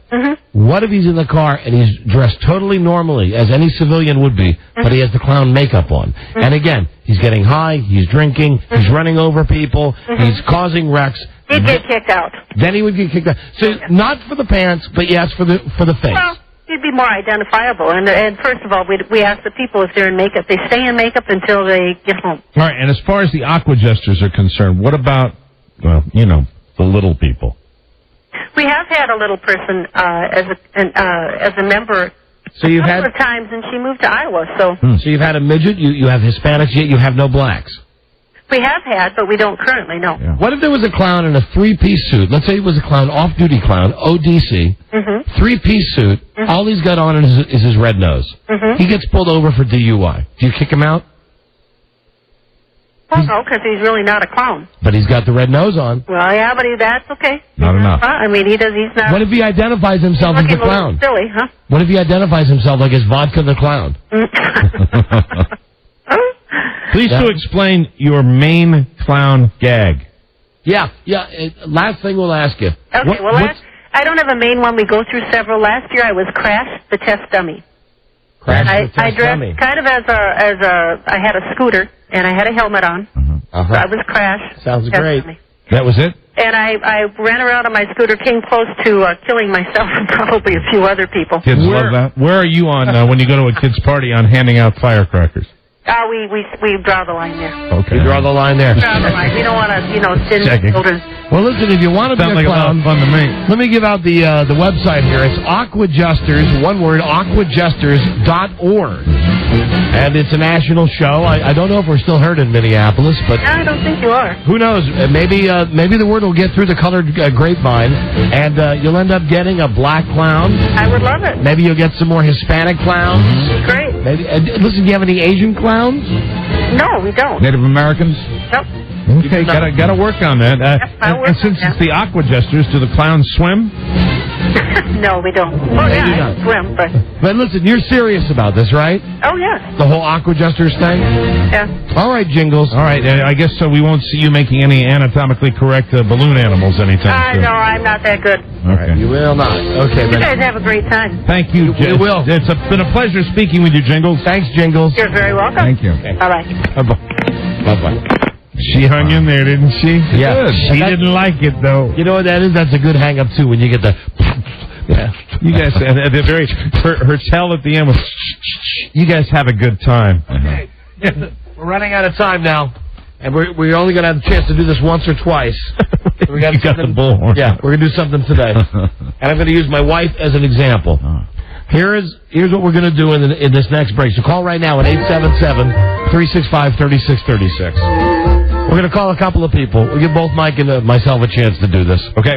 People that you want to call who just won't listen. Very good. If there's a message you want to give somebody, and it doesn't have to be a secret. This is not one of those lying games or secret games. Just something maybe you're not getting through with. For instance, maybe a person's a better talker than listener. For instance, Mike, when we call, please tell Frida that she's going to be on the radio and to stand by for a very important message. Okay. Hello. There you go. You get a bit more of a response. I think so. When you use a Hi, Frida. This is Mike. You're on the air right now. Oh, hi, Mike. Hi, and I need you to stand by for a very important message. Are you ready? I'm ready. Okay. It's totally unacceptable that our bathroom is not done after 11 and a half weeks, and I still say no to a car. Oh, well, hold on. Let me tell the gentleman I'm speaking to about a new car goodbye. And then, I'm afraid there's no room for discussion. well, sorry, I think we have a bad connection. You will not listen. Thank you for your time. She's gone. Yeah. She's gone. She's gone. Well, there you go. Yeah. That's how you do it. She's gone. It's that simple. That worked great. I think it's been a success already. So, Mike, we'll give you a chance to make one of these calls. I'll do that for somebody, absolutely. I'd be glad to. You know, maybe there's somebody that they just won't listen. Absolutely. So, if you'd like us to call somebody, we're going to do this fast. 877-365-3636. It's called They Just Won't Listen. Right. They just won't listen. Yeah, for example, with Jingles, it would be Lighten Up. Go ahead, give it a try. I'll pretend to be Jingle. Oh, hold on. It's my wife calling back. Hold on a second. Hello? Sorry, Sugar Bear. All I could really get from that, it was in a bad cell, was definitely get a new car. Right, that's what I said. Yeah, that's what I thought. All right, very good. Well, then we're all set. Hold on, let Mike What practice. he meant to say was he loves you very much, and he's looking forward to dining with you tonight. Shut up, Mike. Is that a hint that I have to cook? Shut up, Mike. Yes, he wishes you to cook. He does not. Might as well take advantage of it. I want her to pick up dinner. He wants you to pick up dinner, and he'd prefer Anything. Chinese? Chinese food sounds good tonight. Mike, I know you smoke, but I didn't realize you had the voice box. I don't have the voice box. All right, good. I am simply speaking louder. Okay, bye. Bye, honey. All right, bye, sweetie. Bye, baby. Julie Fullman, get out of your office. We're moving in. Phone number is 877-365-3636. There's somebody who just won't listen. We'll let you know when the time has come. We'll be right back. This is the Don and Mike Show. Seacrest, out. Seacrest, out. Seacrest, out. Seacrest, out. See you guys, Seacrest, out. Seacrest, out. What a talent. Seacrest, out. Seacrest, out. Seacrest, out. Talent. Seacrest, out. He's a pro. The Don and Mike Show. You know who else is a pro? I'm not the beautiful lady from Chicago. I bet something really good is getting ready to happen to you today. Thanks to Don Geronimo and Michael Mara. I'm not the beautiful lady from Chicago. Listen, I predicted earlier today. Will you see if I got egg on my face tomorrow? Fantasia out of American Idol tonight. We'll all be watching to find out if that's true. Fantasia out. Speaking of American Idol. And Seacrest out. Seacrest out. Okay, let's do these. We have just enough time. We're just trying this out to see if it works. We think it will. People who just won't listen. Very good. Let's start with Tom in Kansas on KFH-FM. Tom. Yeah. It's your wife, Marcy. What would you like either Mike or I to say to her? She won't listen. What won't she listen about? Well, here's what she won't listen about. She wants me to build a deck this summer out back, and I don't want to do it. Okay. That easy enough? I just don't want to do it. Mike, you want to go first? Okay. All right. Here's the bullhorn. Okay. Hold on a second, please. Now, I'm calling on the phone that she would answer. So should I hang up? Yeah, hang up. Okay. And we'll call you right back. Okay, thanks. Very good. We're going to call Marcy. All right. It's Marcy, right? That's correct. Right? So what are you doing, Rob? We're going to get Marcy's permission to go on the radio? Oh, he was on that phone number, though. But it's ringing, so it should... Oh, it's ringing. Oh, yeah, and I think his wife's probably in the house, and he's just waiting for her to pick up. Hi, Marcy. We have your husband on the phone for the Don and Mike show, and he's won a radio contest. But for him to win, you need to put your voice on the air. Can I put your voice on the air? There's people who just won't listen. Okay. Wouldn't it be funny if most of them ended up being women? Okay, go ahead. That'd be a coincidence. Marcy? Yes? Stand by for a message from your husband. Marcy! Marcy! Marcy, can you hear me? Barely. Hold on a second. Did you barely hear you? You're on Ironic. a goddamn... Marcy, can you hear me now? Marcy! What? Marcy, you're not listening. I have something very important to tell you. Your husband does not want to build a deck this summer. It's not going to happen, Marcy. Marcy, listen. Your husband is not going to build a deck this summer. He wants to enjoy his summer and not spend the whole time building a deck for you. Give her the siren. Marcy, can you hear me? You don't want me to do what? Stop interrupting, Marcy. The deck will not be built. The deck, I repeat, will not be built. I already said I wouldn't teach summer school. God. You got that, Marcy? Marcy. Tom? What is the problem with Marcy? Marcy, can you hear me now? Marcy? All right, let's try another one. I think she got the message. Bye, then. Goodbye, Marcy. That sounds like Tom. God, what was the deal with Marcy? I don't know. Well, she won't listen. I don't know. She just doesn't listen. She doesn't want to hear it. Let's try Could it be any louder? It could be, Mike. Yes, it could. Brandon, Salt Lake City, KALL. Brandon. Hey, it's Brandon. How you doing, guys? Brandon, yeah. Brandon, who's not listening to you? My mother. I like That's so good. Why isn't your mom listening to you, Brandon? Well, my sister lives with her with a guy who hasn't had a job who hasn't had a full-time job in about 8 years. And you want him kicked out of the house? Yeah, it's time for Tirso to move out. All right, what's his name? Tirso. Pearso? Tirso. You clowns? You beat me to it. Pearso. Pearso the clown. And what's your sister's name? Carrie. Carrie. Carrie loves Pearso. Pearso loves Carrie. What's your mom's first name? Sherry. Carrie and Sherry and Pearso. Sherry and Pearso. And you are Brandon. This fall on ABC. All right, hold on a second. All right. Here we go. This is Rob from the Don and Mike show. And Brandon has won a radio contest. Okay. Can you come on the air and talk to him? Okay, hang on. I think this bit has some promise. I do. We'll do this again. Okay. This was just a trial run today. To get this thing hooked up. What'd you do here, Mike? Well, you just hook it on the back. I got it. Yo. Okay. All right, ready? What's your name? Sherry. Sherry? Yes. Yes, Sherry. Hi, this is Mike from the Don and Mike show. Stand by for a very important announcement from your son-in-law or your son. My son. Yes. Hi, Sherry. Hello? Hi. You know that guy Pearso, the guy who's shacking up with your daughter, Carrie? Yeah? Right. Your son says he's a loser. Get him out of the house. Think about what he's doing to your daughter. Think about it. And I don't mean like psychologically. Think about what he's doing. Get him the hell out of the house. Why do you got the freeloader in there?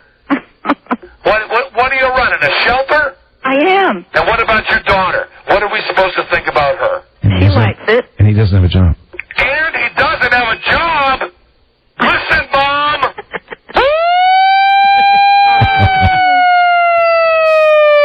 This is not a test. Has this going on, right? This is not a test. We have to use these measures to get you to listen. Get him out of that house. This is Jack Bauer with CTU. I need you to evacuate now. Okay. All right. Thank you very much. Thank you. Bye-bye. Have a good day. You too.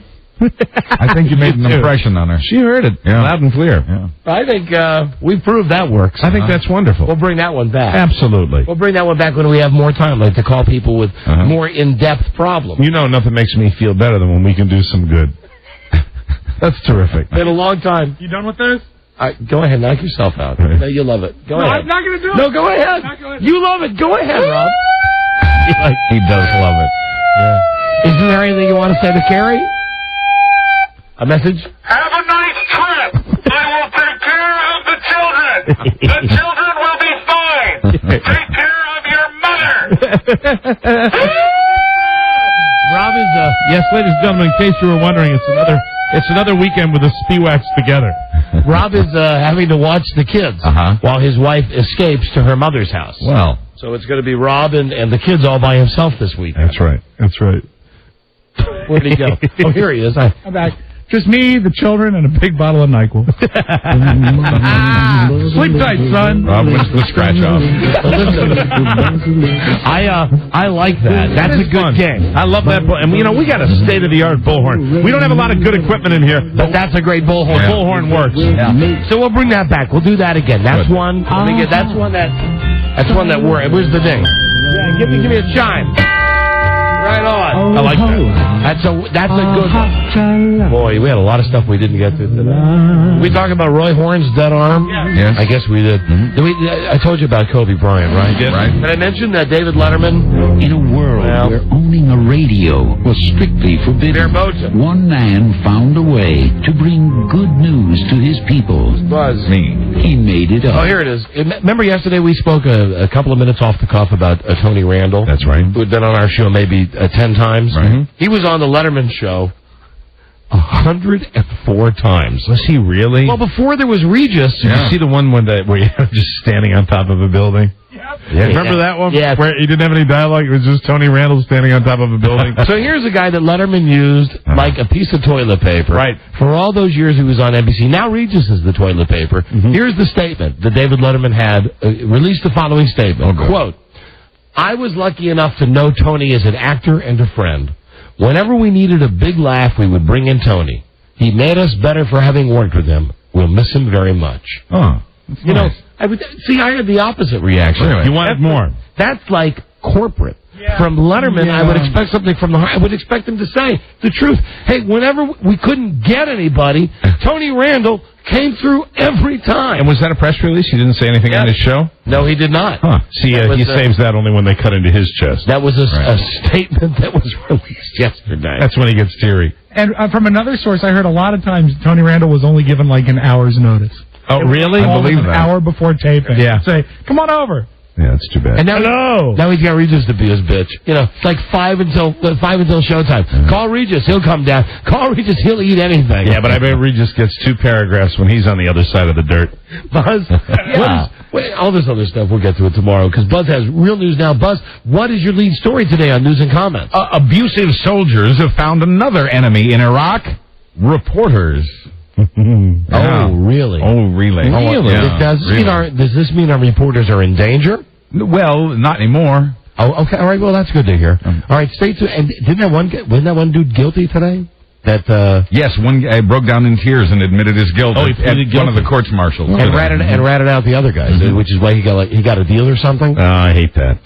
Hate it when they lawyer up. How it works. Yeah, but someone's got you got to have the first. Somebody's got to fall on the sword. You got to do it. Stay tuned, everybody. Stay tuned for News and Comments coming up on the Don and Mike Show. That's us. It was very professional. This is the Don and Mike Show. What's the word from Planet Crackpot? The Don and Mike Show. Tricky. My recital. Obey them, or they will choke you out. Don and Mike. Here we go. Time for Buzz. That's who. Yeah. Buzz's news. Once again, a black man. Buzz's news brought to you by Verimax. World's #1 sexual pleasure performance enhancer. Someone call for a doctor? Doctor developed, clinically tested. Verimax, #1 because it works.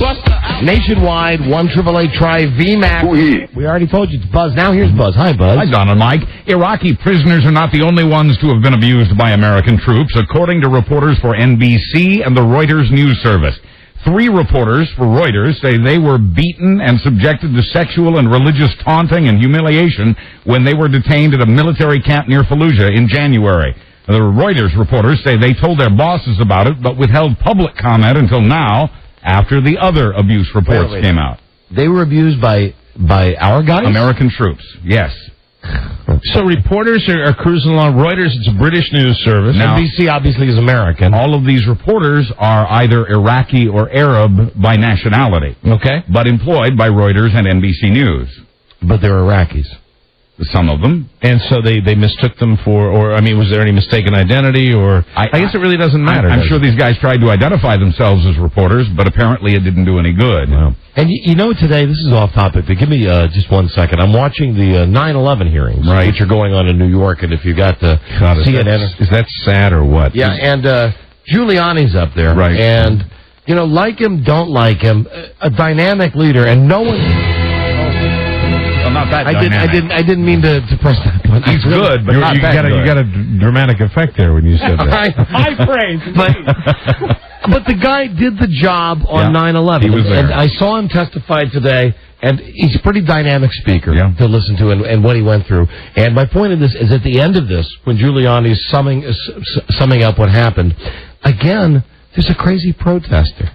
And somebody stands up in the audience while Giuliani is still finishing up his remarks and starts screaming, "Ask the government why we funded Al-Qaeda. The Al-Qaeda people that killed the people in New York were funded by your government." And I'm not saying there's not a place for a dialogue. No, and I'm dying to see that Michael Moore film that comes out, because apparently that's talks about that. That's a lot of that we had these ties to some of these South Side, but don't dump it on Rudy Giuliani. But I'm watching this again, and it's like when I was watching the Senate stuff a couple of weeks ago. With Rumsfeld. Since when? I mean, everybody's got a voice.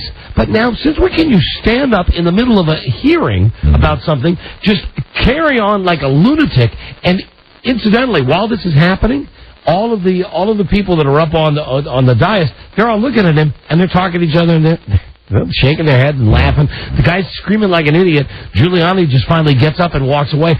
Meanwhile, all of the TV cameras totally off Giuliani. And this guy got, when I was watching on CNN, 15 minutes of this guy with the long hair and the ponytail. 15 minutes?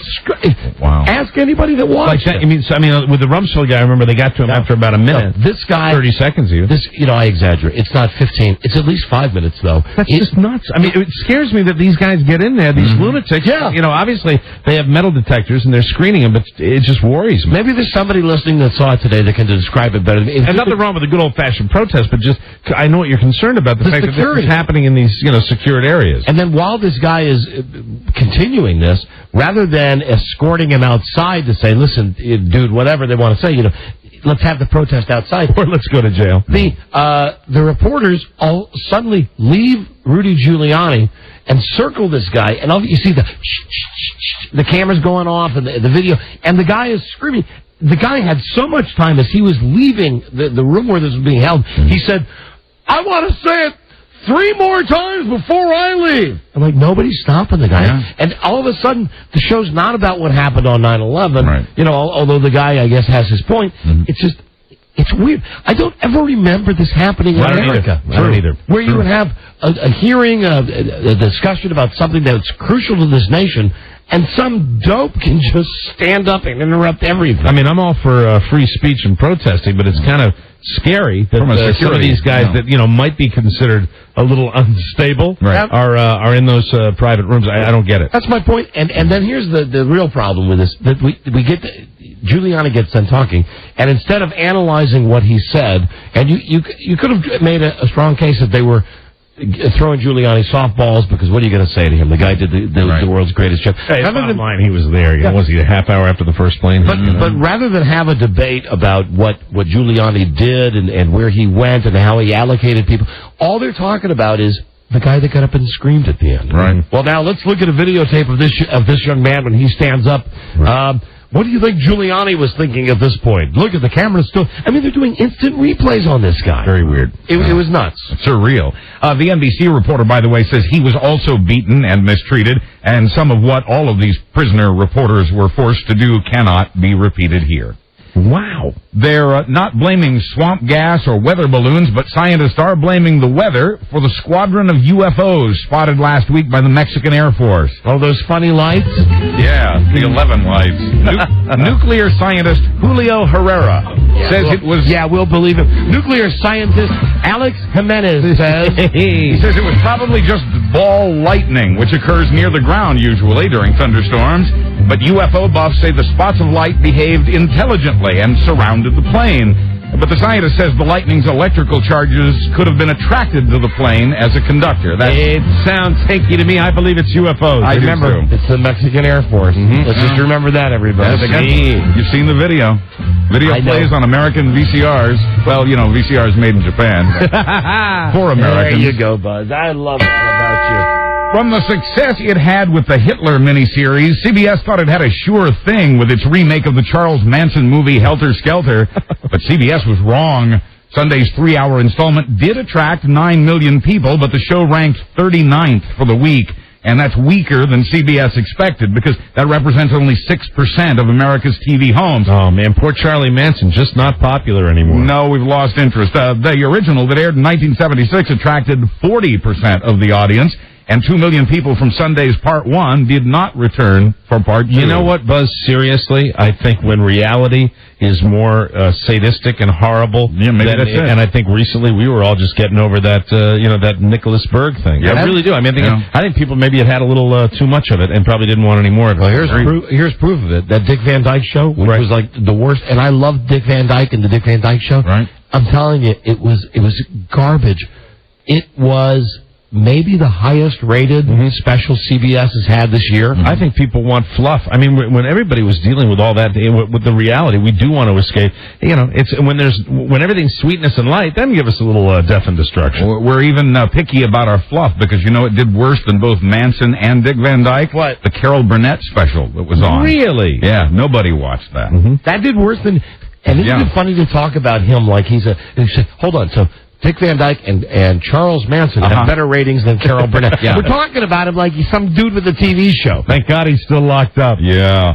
Call it parenting in a pill. A new report says parents are now spending more on behavior drugs for their children. Oh, God. More than they spend on asthma medications or those expensive antibiotics. Now, that's not true, because Rob only gets Benadryl for his kids.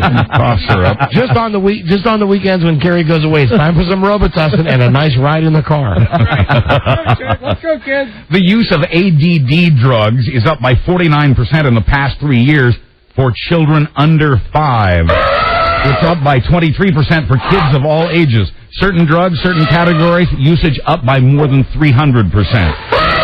As a father of 2 young kids, it seems to me that they throw around this ADD stuff in schools more than anything I've ever heard, and I've talked to parents that deal with it all the time. Well, you know, my brother's going through it. My brother had to finally cave with his daughter. That he didn't like the thought that because his daughter had a lower attention span in school, that they should put her on meds. They put her on the meds right away. My brother went kicking and screaming all the way, but now he says she's fine. You know, my sister, who was a specialist in parenting preemies, told me that really, when you're dealing with kids under the age of 5, certain kids take longer times to settle, develop in other different ways. I mean, really, but I mean, they're so anxious, it seems, to say, hey, they've got this, give them a pill. I think it's whacked. You know, they give the parents the pill. Give the parents the pill. There you go. Yeah. You know, do you know how hard it is for me to get a pill these days? Seriously, I got to get hit by a car to get a freaking pill. Isolate. Meanwhile, if my kid gets a headache, I can take him to the doctor, and the doctor loads up the med truck. That's why we have Joe. The only one to isolate is, you know how hard it is for me to get a pill these days. How many ADD kids does it take to change a light bulb? How many? Let's go fly a kite. Look, a fly. A UCLA neuropsychiatrist says this is, in his words, not necessarily a bad thing, all these pills. He says it shows that parents want their kids to have the best chance at success. Oh, my God. There we go. Antidepressants are also a big part of the kid drug industry. Their usage is up by 21%. So what you're saying, basically, in that story is if we give the kids the pills, we can put more pressure on them. And one pill makes you larger. The other but Mike, let me explain this to you. See, the pill makes you like so that you go to school, right? Say, let's say Catherine was taking these pills. She could dod. Those words that I had on my spelling test, like, I totally don't care that I can't spell them now. I love you so much, Dodd. Anxiety is gone. Dodd, can we go to another parade and throw candy? You know what my daughter did for me the other day? What? She corrected me for saying like. Hey, good for her. That's for you. Daddy, is it like that, or was that the way it really happened? Hey. I was like, oh, my God. I burst into tears. Get her on Ritalin now. That's the answer. Buzz, we got a break. What's next? All right, the results of a new marijuana study. Just happened to have it here. Well, yeah. Oh, the elephant loves marijuana. That's potty. He goes, Potty the elephant. Potty the elephant. Not like potty like that, or like pot. It's weedy. P-O-T-I. P-O-T-I. Potty. It's a trunk, it's a ball. Potty the elephant. Thank you, Potty. Okay, we'll be back with Buzz's weed story. This is the Don and Mike Show. Listen, I'm not going to read the copy. I was going to say, here you go.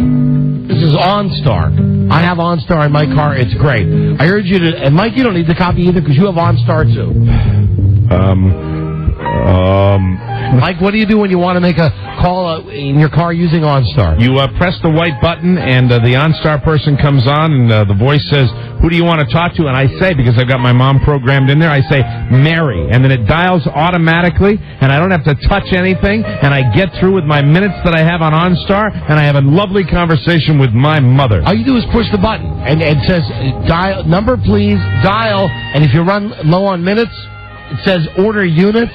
It's better than a cell phone. It's hands-free. You know, I'm going to use it tonight. OnStar Personal Calling. I love it. I think it's fantastic, and OnStar Personal Calling is available in most markets.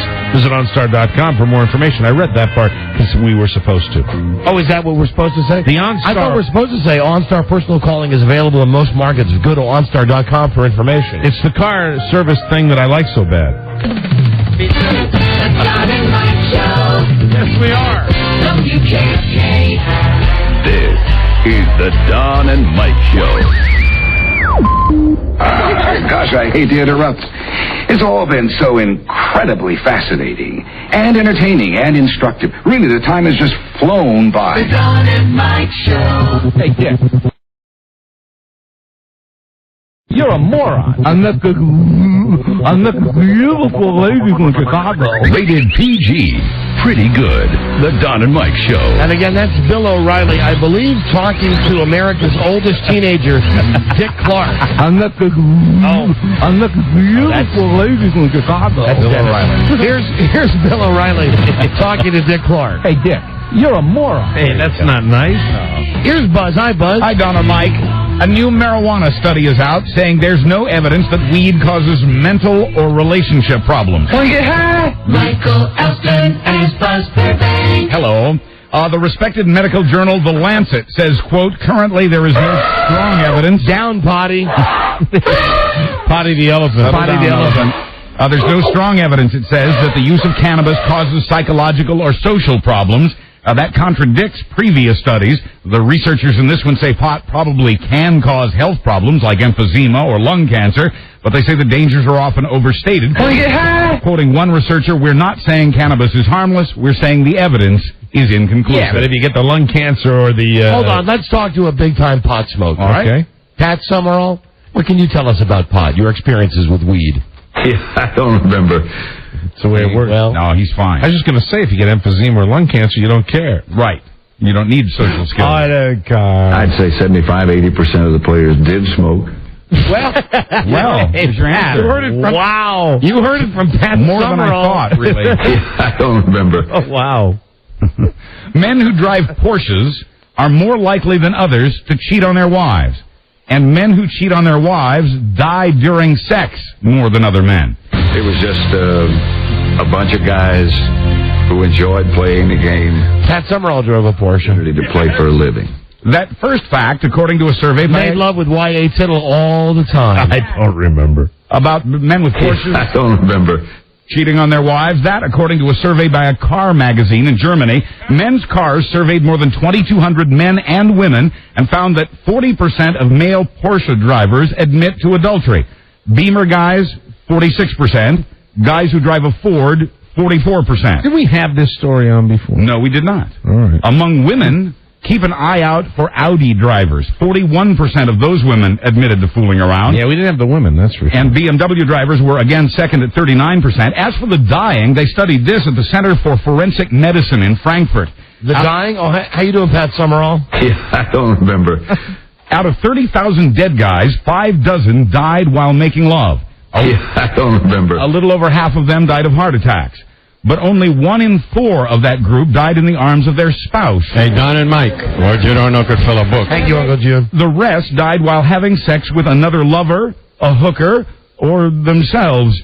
Researchers say the guys who died in the arms of their mistresses probably overexerted themselves from trying a little harder. By themselves. I don't want to go like that. That's the worst. No. I really, if there's any way I don't want to go, I don't want to go if I'm doing that myself. At least there's some dignity if you're with a woman and you no pun intended, you peter out, you die. But pretty obviously horrible for her, but still some honor in it. Yeah, but for you, there's some dignity in it. As you die as a man. If you die on your back. Now, what if you're on your couch watching Channel 596? Oh, that's horrible. And you die. And now I'm frightened. Yeah, you don't want to be found that way. And they come home, and you're there, you're dead. Oh, no. Your pants are on the floor. That's just horrible. You bought the 3 hours worth of porno, so it's still playing. Got tube socks on the bed. Oh. But they say a lot of men have heart attacks with their mistresses because they're exerting themselves by trying harder than they normally would. Well, guys, just don't try as hard then. Right. Yeah, and really, but we can't tell guys not to do that other thing. Right. We're afraid of. Do that as much as you can. Yeah, like Tom. One rap group has decided to just make it easier for everybody. They're putting out a how-to DVD for groupies. The group G Unit, which features rapper 50 Cent, has created groupie love for their fans. God. Good love. We hear that G Unit's Lloyd Banks had a lot of input and was a real stickler for details, including the differences between hooking up on the tour bus as opposed to, say, the private plane or the recording studio. Don, you are on the air, sir. You didn't know anything about 50 hooking Cent up. right there. G Unit. Quoting him, some guys like a shy girl, but I don't need to be a teacher. I need an aggressive woman who can teach me some things. I'm not sure, but I think he's talking about sex. Yeah. In sports, ESPN is being accused of stealing statistics in a lawsuit from the people who own SportsNetwork.com. They say ESPN has stolen scores from their site by using their password-protected computer server. ESPN says the lawsuit is without merit and that it will fight in court. That's funny always because... especially like on the selection show, the NCAA selection show. Right. CBS pays billions of dollars to be the first on the air with it. Sure. You know what ESPN does? What? They watch CBS, and as soon as CBS says, okay, Duke's the number 1 seed in the Northeast, ESPN comes on and goes, hey, guess what? We didn't pay a dime for this. Duke's number 1 in the Northeast seed. And they have a show around it, too. Yes, they do. Of course they do. Everybody does of that. Of course they do. New Olympic rules allow for transsexuals. The IOC says it was a reality with male and female athletes that needed to be addressed. It's now allowed. I think I've got those rules somewhere. Real, I'm not kidding. I'm so excited about playing. Just wiggle your finger. You just wiggle your finger. Just wiggle your finger. Hi, lady. NBC has extended its deal to broadcast arena football games. The deal doesn't cost the network a dime for 17 regular season games, 5 playoff games, and the Arena Bowl. Yeah, that's a sweet deal with them. Yeah. And they whore those things up. If you think... It's a sweet deal because all they have to do is pay for the cable that goes into your house. If you think that they whore up stuff, watch Arena football some weekend. They gum it up in the stadiums and everything, right? Not only do they have the players that have got like 8 million patches from Aaron's, where you rent TVs, Right. and Wendy's, and the U.S. Army, the U.S. Navy. The ball has got junk on it. Everywhere you go, there's junk. When the guys catch a ball, they're running into a thing for Hertz Rent-A-Car. You know, you mentioned all those sponsors right there. And Yeah, I know. They're Love speaking that. right to I you. know. Duh. Finally. And I can't find a pill. I can't get a pill. I guess All I want's one. I don't even care what kind it is. Just a pill. Gets on some Ritalin. I guess this is news because you don't normally find cobra snakes in Little Rock, Arkansas. Paul Mitchell was driving his pickup and saw a box in the grass labeled live venomous snakes. Quoting Paul, when you see something like that, you want to look and see what it is. I went over and kicked the box. Sure you do, I reckon. Turns out it was live venomous snakes, including a cobra ready to strike. Quoting Paul, I was like, hot dog, that thing is big. Paul says he thought about killing it, but decided to donate the snakes to the zoo instead. The zoo says it doesn't normally take in animals off the street, but did so this time in the interest of public safety. God needed a driver. I said hot dog. I'm Buzz Burbank on the Don and Mike Show. Thank you, Buzz. No. Yes, that's it. We got to go. No. We'll see you tomorrow with the all-new episode. Good day to you, sir. Good day to you, sir. Good day to you, sir. Good day to you, sir. And you. Pardon me? I call my wife the coach. Jeez, you got to go home after that. Yes, he does. Forget, our office is your office. Anytime, Rob. Okay. Anytime, oh, God. Keep eating. When we meet again, this is Sammy Davis Jr. saying, be kind, be nice, and I hope the next performer has the pleasure of having as nice an audience as you've been tonight. And let me leave you swinging.